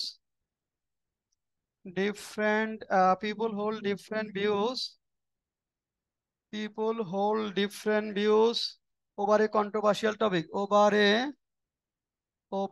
a controversial topic and are mute থাকেন কার বলবে and are inclined incline মানে তারা কোন পক্ষে যুক্তির উদ্যত থাকেন মানে ইনক্লাইন মানে এই যুক্তির পক্ষে তারা মতামতরা এই যুক্তির পক্ষে তাদের মতামতরা এই যুক্তির পক্ষে সেটা বলা হয়েছে it is very usual that people hold different views over a controversial topic are inclined to put forward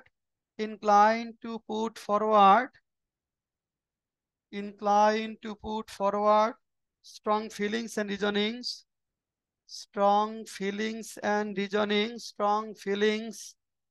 অনুভূতি এখানে and reasoning যুক্তি strong feelings and reasonings in favor of their arguments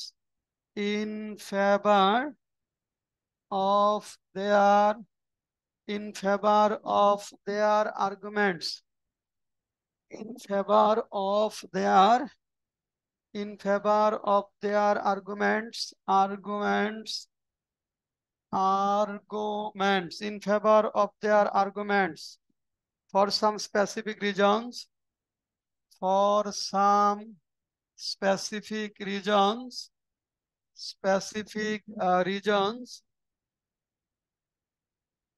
হ্যাঁ দেখেন এখানে my inclination goes in favor of the statement হ্যাঁ এখানে my inclination goes দেখেন my inclination goes in favor of the পক্ষে থাকলে লিখবেন in favor of পক্ষে থাকলে আর বিপক্ষে থাকলে লিখবেন against the statement for some specific reasons my inclination goes পক্ষে থাকলে in favor of the statement বিপক্ষে থাকলে against the statement দুইটা পক্ষে থাকলে in favor of তিনটা শব্দ বিপক্ষে থাকলে against একদম মুখস্থ ঠাড়া মুখস্থ বলে না কিন্তু কাজ হলো ওই যে টপিক সেন্টেন্স কোশ্চেন থেকে আসবে আর কিছু না এখানে 1-1.5 মিনিটে লেখা যাবে না তাহলে টাইম পরীক্ষার হল কিন্তু টাইম ম্যানেজমেন্টই হলো এক্সামের বড় একটা পার্ট আপনি যখন জানেন যে ক্রিটিক্যাল রেটিং যাই থাক আমি 10 মিনিটে কভার করতে পারবো এটা আমরা বিশাল সুরক্ষা দিবে না যেখানে 10 মিনিটে লিখতে পারবো এবং কমপক্ষে আমি 30-এ 17-18 পাবো এই কনফিডেন্সটা আপনাকে কোথায় নিয়ে যাবে আর ভালো লেখলে এখানে 25 পর্যন্ত পাবেন আচ্ছা সেই ভালো লেখাটা আস্তে আস্তে হবে একটু সময় লাগবে এখন আসেন ফার্স্ট প্যারাতে আমরা কি লিখবো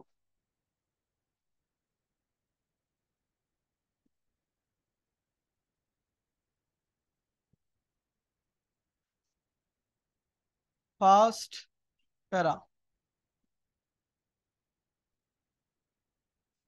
there are a good number of reasons there are a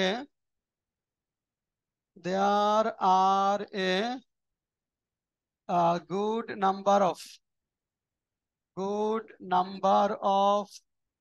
Himal বলেন তো গুড নাম্বার অফ রিজনস অর্থ কি a good number of reasons হ্যাঁ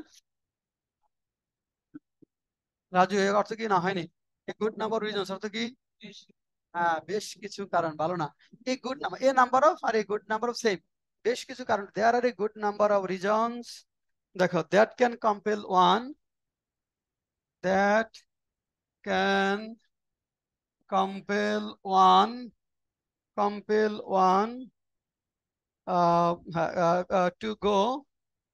to go পক্ষে থাকলে লিখবা in favor of, to go পক্ষে থাকলে লিখবো আমরা in favor of, আর বিপক্ষে থাকলে against, হ্যাঁ against the statement, against the statement লিখলাম।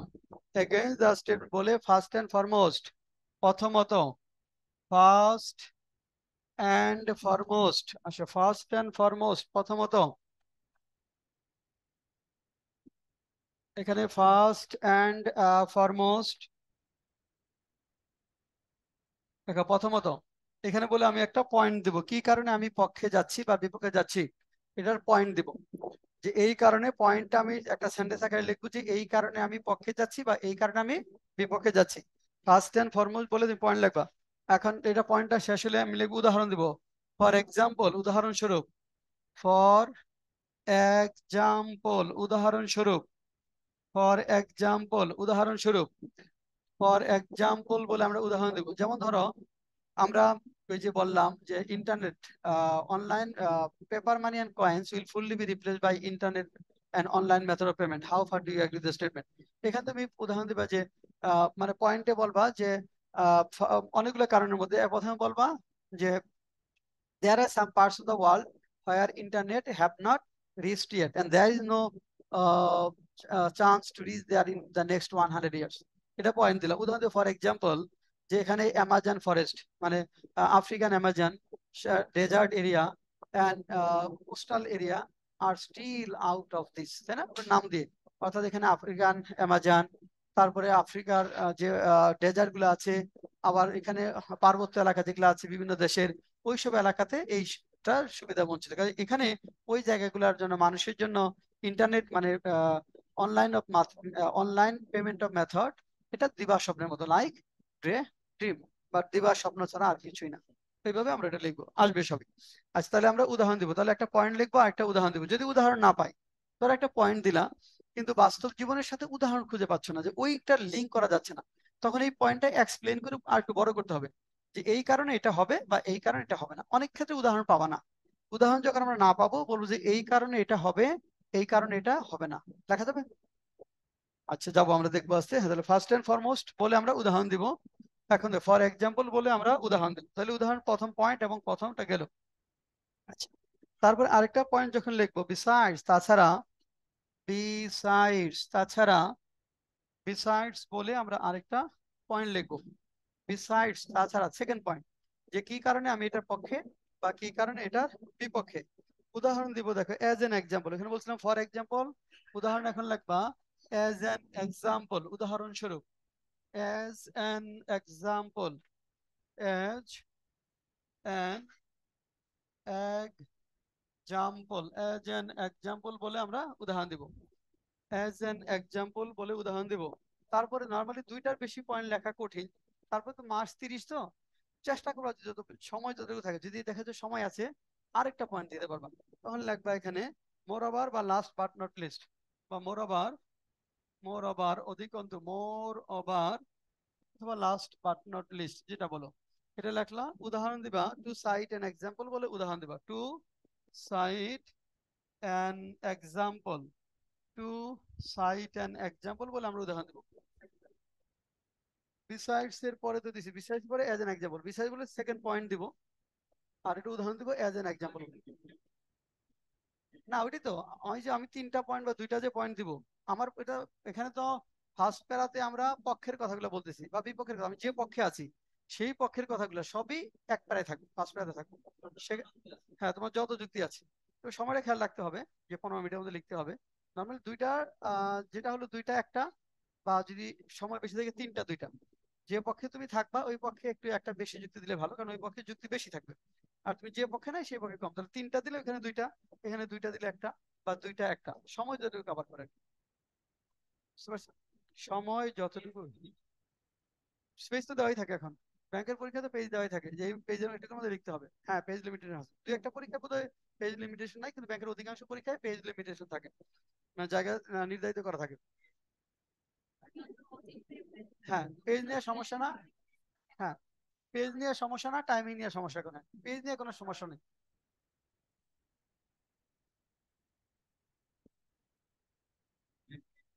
কোন আর্গুমেন্টে আসো, আগে লেখো, ফরম্যাট লেখো। হ্যাঁ, আগে ফরম্যাটটা লেখো, তারপর আসতেছি। আচ্ছা, সেকেন্ড প্যারা, সেকেন্ড প্যারা।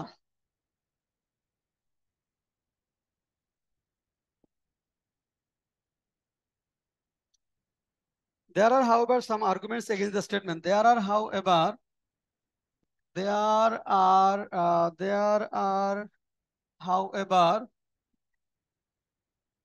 however, some arguments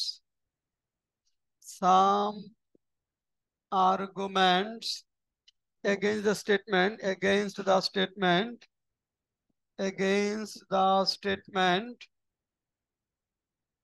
which I am going to discuss now, which I am going to discuss now, which I am going to discuss now, which I am going to discuss now.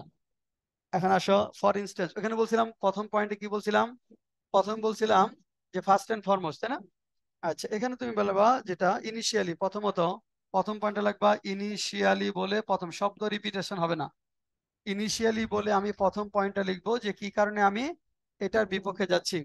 আচ্ছা, তারপর উদাহরণ দিবা, for instance বলে উদাহরণ দিবা, instance for instance বলে আমরা উদাহরণ দিব, ফর ইনস্ট্যান্স বলে উদাহরণ দিলাম। তারপরে সেকেন্ড পয়েন্ট লিখবা এগেইন, এগেইন বলে সেকেন্ড পয়েন্ট, এগেইন, এগেইন বলে আমরা সেকেন্ড পয়েন্ট দিব।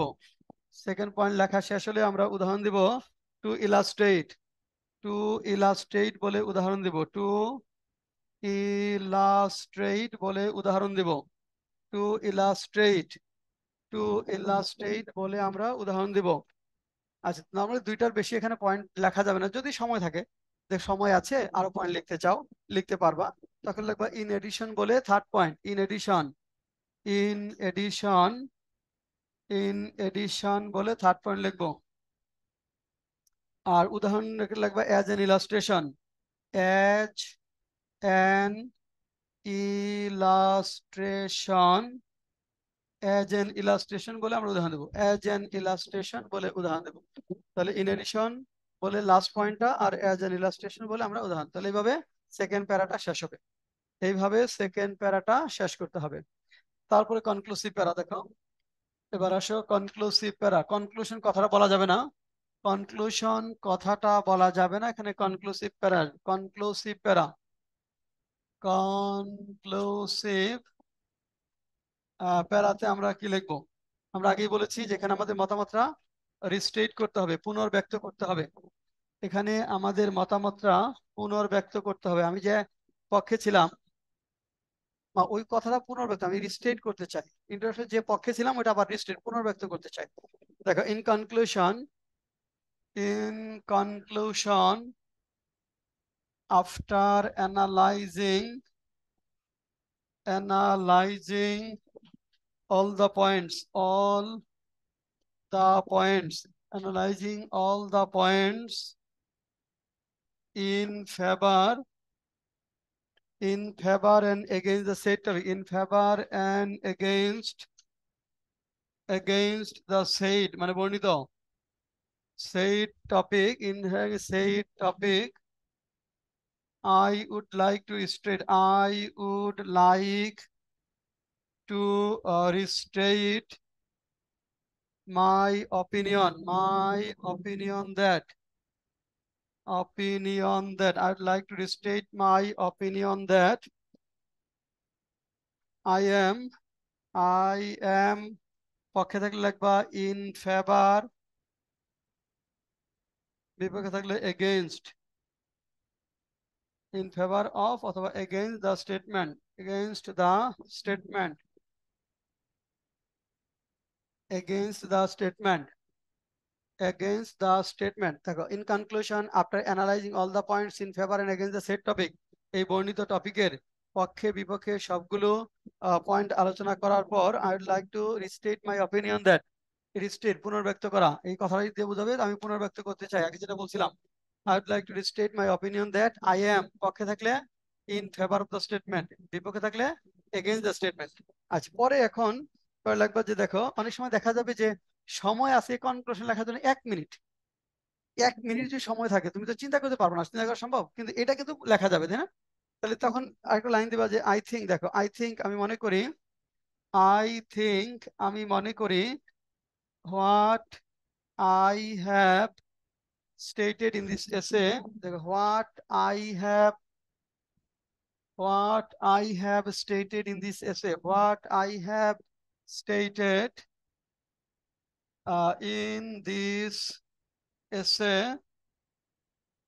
in this essay, emphasizes this point, emphasizes this in this point, but emphasizes my point, emphasizes my points, and emphasizes my points, and requires no more discussion, requires no more discussion, আর কোনো আলোচনা দরকার নেই, discussion। তাহলে I think I think what I have stated in this essay, আমি এই এসেতে যা বলেছি, emphasizes my points, আমার পয়েন্টসটা emphasize করেছে এবং আর কোনো আলোচনার দরকার নেই। এই জায়গায় 1 মিনিট থাকলে এইভাবে লাগবে, যখন সময় বেশি থাকবে এটা ইমপ্রুভ করছে, শেষের 2টা লাইন একটু সুন্দর করবো আমরা, সেটা পরে দেখবো। আচ্ছা, এটা হলো ফরম্যাট। এখন আসো আমরা একটা কোশ্চেন দেখি, যে একটা কোশ্চেন দেখবো যে কিভাবে আমরা আসলে ফুল আর্গুমেন্টারিভ এসেটা লিখবো। আমরা আসলে ফুল আর্গুমেন্টারিভ এসেটা কিভাবে লিখবো, তার আমরা একটা কোশ্চেন দেখলে তোমাদের ক্লিয়ার হয়ে যাবে যে কিভাবে আসলে পুরো বিষয়টা এই ফরম্যাটের মধ্যে নিয়ে আসা যাবে।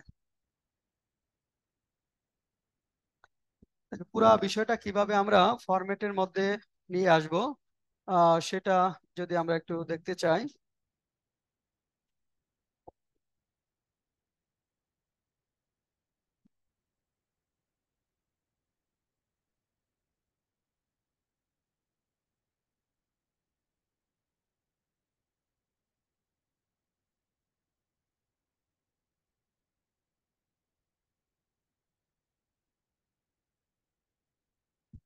আচ্ছা, দেখো 5 নাম্বার কোশ্চেন যেটা কি আছে, দেখো তো 5 নাম্বারে তোমাদের শীট দিছি, 5 নাম্বার কি আছে?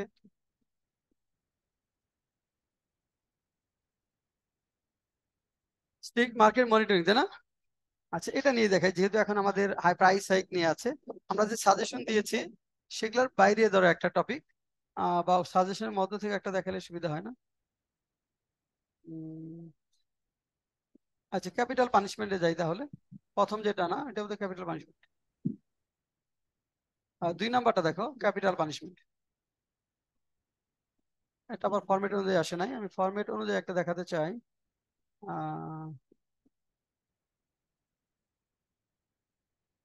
যে 1 নাম্বারটাই দেখো, recent figure show an increase, 1 নাম্বারটাই দেখো, recent figures show an increase in violent crime among youngsters in Dhaka city. Some psychologists believe that basic reasons for this that children these days are not getting emotional learning they need from parents and teachers. To what extent do you agree or disagree? Question কিন্তু specific Dhaka শহরে বলছে, মানে আমার ঢাকা শহরের কথাই বলতে হবে, ঢাকা শহরের বাইরে যাওয়া যাবে না। কোশ্চেনের এলাকা না থাকলে তুমি সারা পৃথিবী নিয়ে লিখতে পারবা। এখন দেখো এখানে যেটা বলা হলো, আমরা ফরম্যাটে যে the discussion about whether or not, এখানে টপিক সেন্টেন্স কোনগুলো দেখো, এখানে দেখো some psychology believe that basic reason for this, এই দিস মানে কি, ওই যে an increase in violent among youngster, তাই না, violent crime among youngster, অর্থাৎ an increase in violence among youngster, এটা হলো আমার মূল বিষয়। The discussion about whether or not basic reason for increasing rate of violent crime by youngsters is a social and emotional learning from parents and teachers is a debatable one. অর্থাৎ পিতামাতা এবং শিক্ষকের কাছ থেকে ইমোশনাল লার্নিং না পাওয়াটা মানে basic reason হলো ভায়োলেন্ট ক্রাইমের, সেটা বিতর্কিত একটা বিষয়। আবার বলছি, the discussion about whether or not, topic sentence হলো basic reason for increasing rate of violent crime by youngster, social and emotional learning from parents and teachers is a debatable one. It is very usual that people hold different views over a controversial topic and are inclined to put forward strong feelings and reasonings in favor of the statement.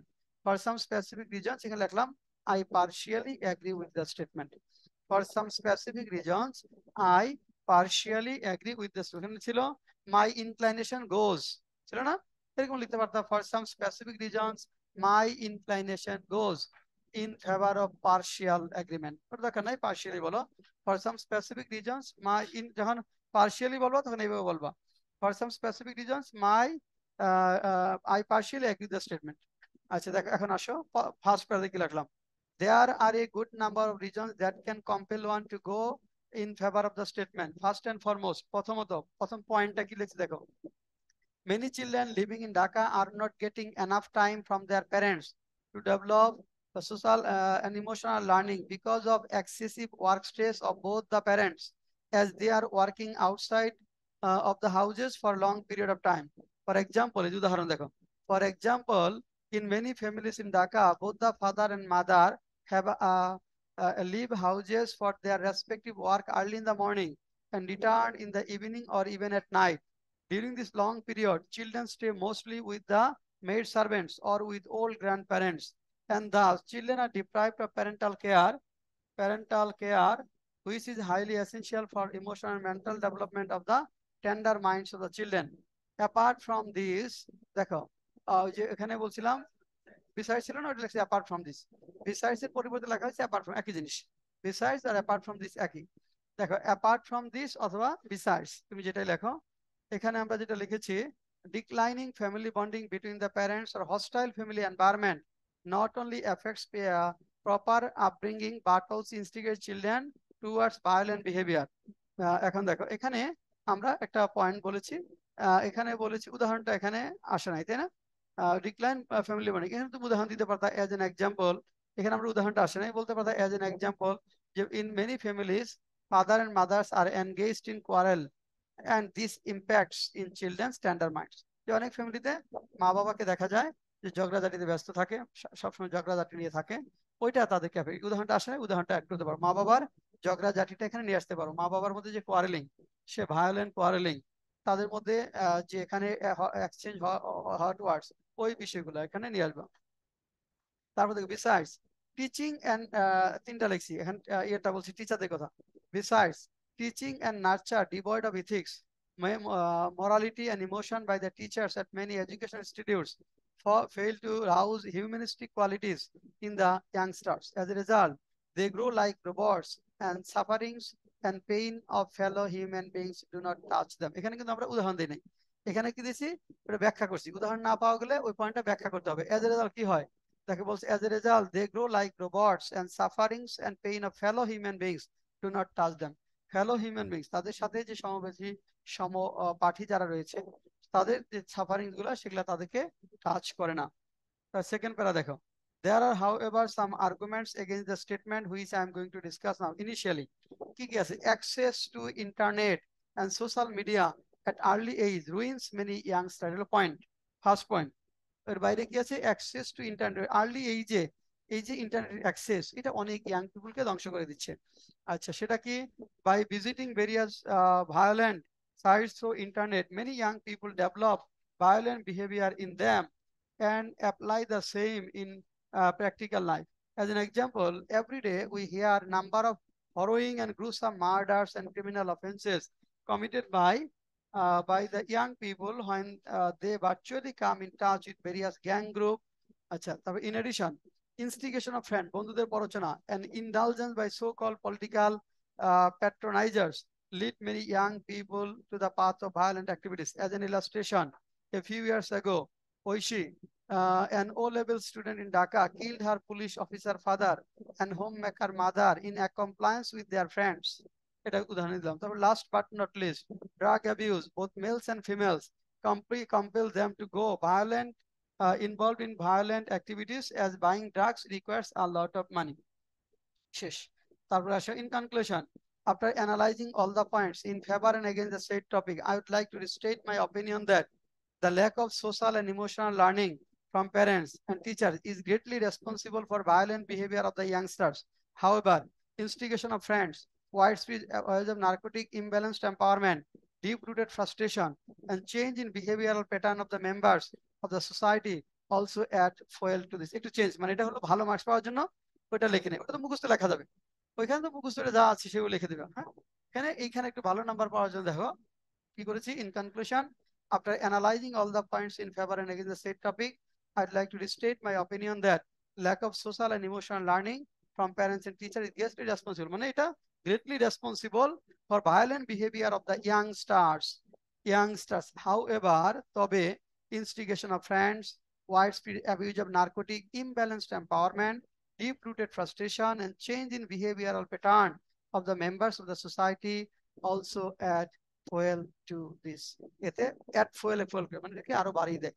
এখন দেখো তো এই যে লেখাটা সবকিছু cover হয়েছে না, এটাই হলো তোমার আর্গুমেন্ট রয়েছে। এইভাবেই পয়েন্টস গুলো লিখতে হবে, এইভাবে যুক্তি দিতে হবে।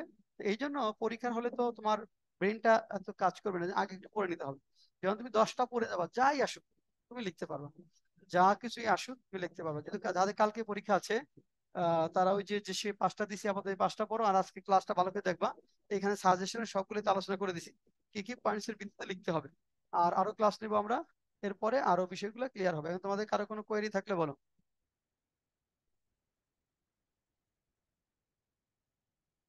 কারো কোনো কোয়েরি আছে?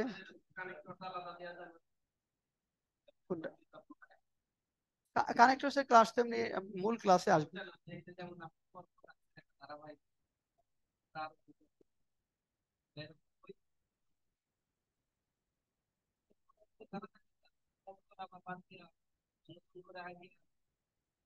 বুঝিনি তুমি, কানেক্টরস বলতে কানেক্টর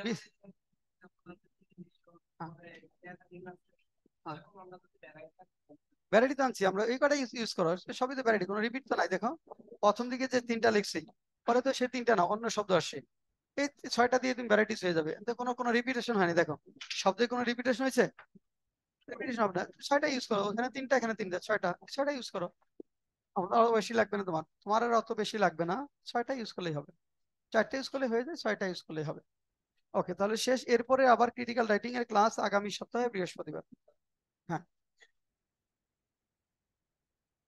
হ্যাঁ হ্যাঁ, বিপক্ষে থাকলে লাগবা যে for some specific reasons my inclination goes against the statement বলে বিপক্ষের কথাগুলো আগে লাগবা। হ্যাঁ, পরেরটা লাগবা পক্ষে। হ্যাঁ, প্রথমে পক্ষে লাগবা, পরে বিপক্ষে লাগবা। হ্যাঁ, ওকে শেষ, তাহলে আর কোনো করে নাই।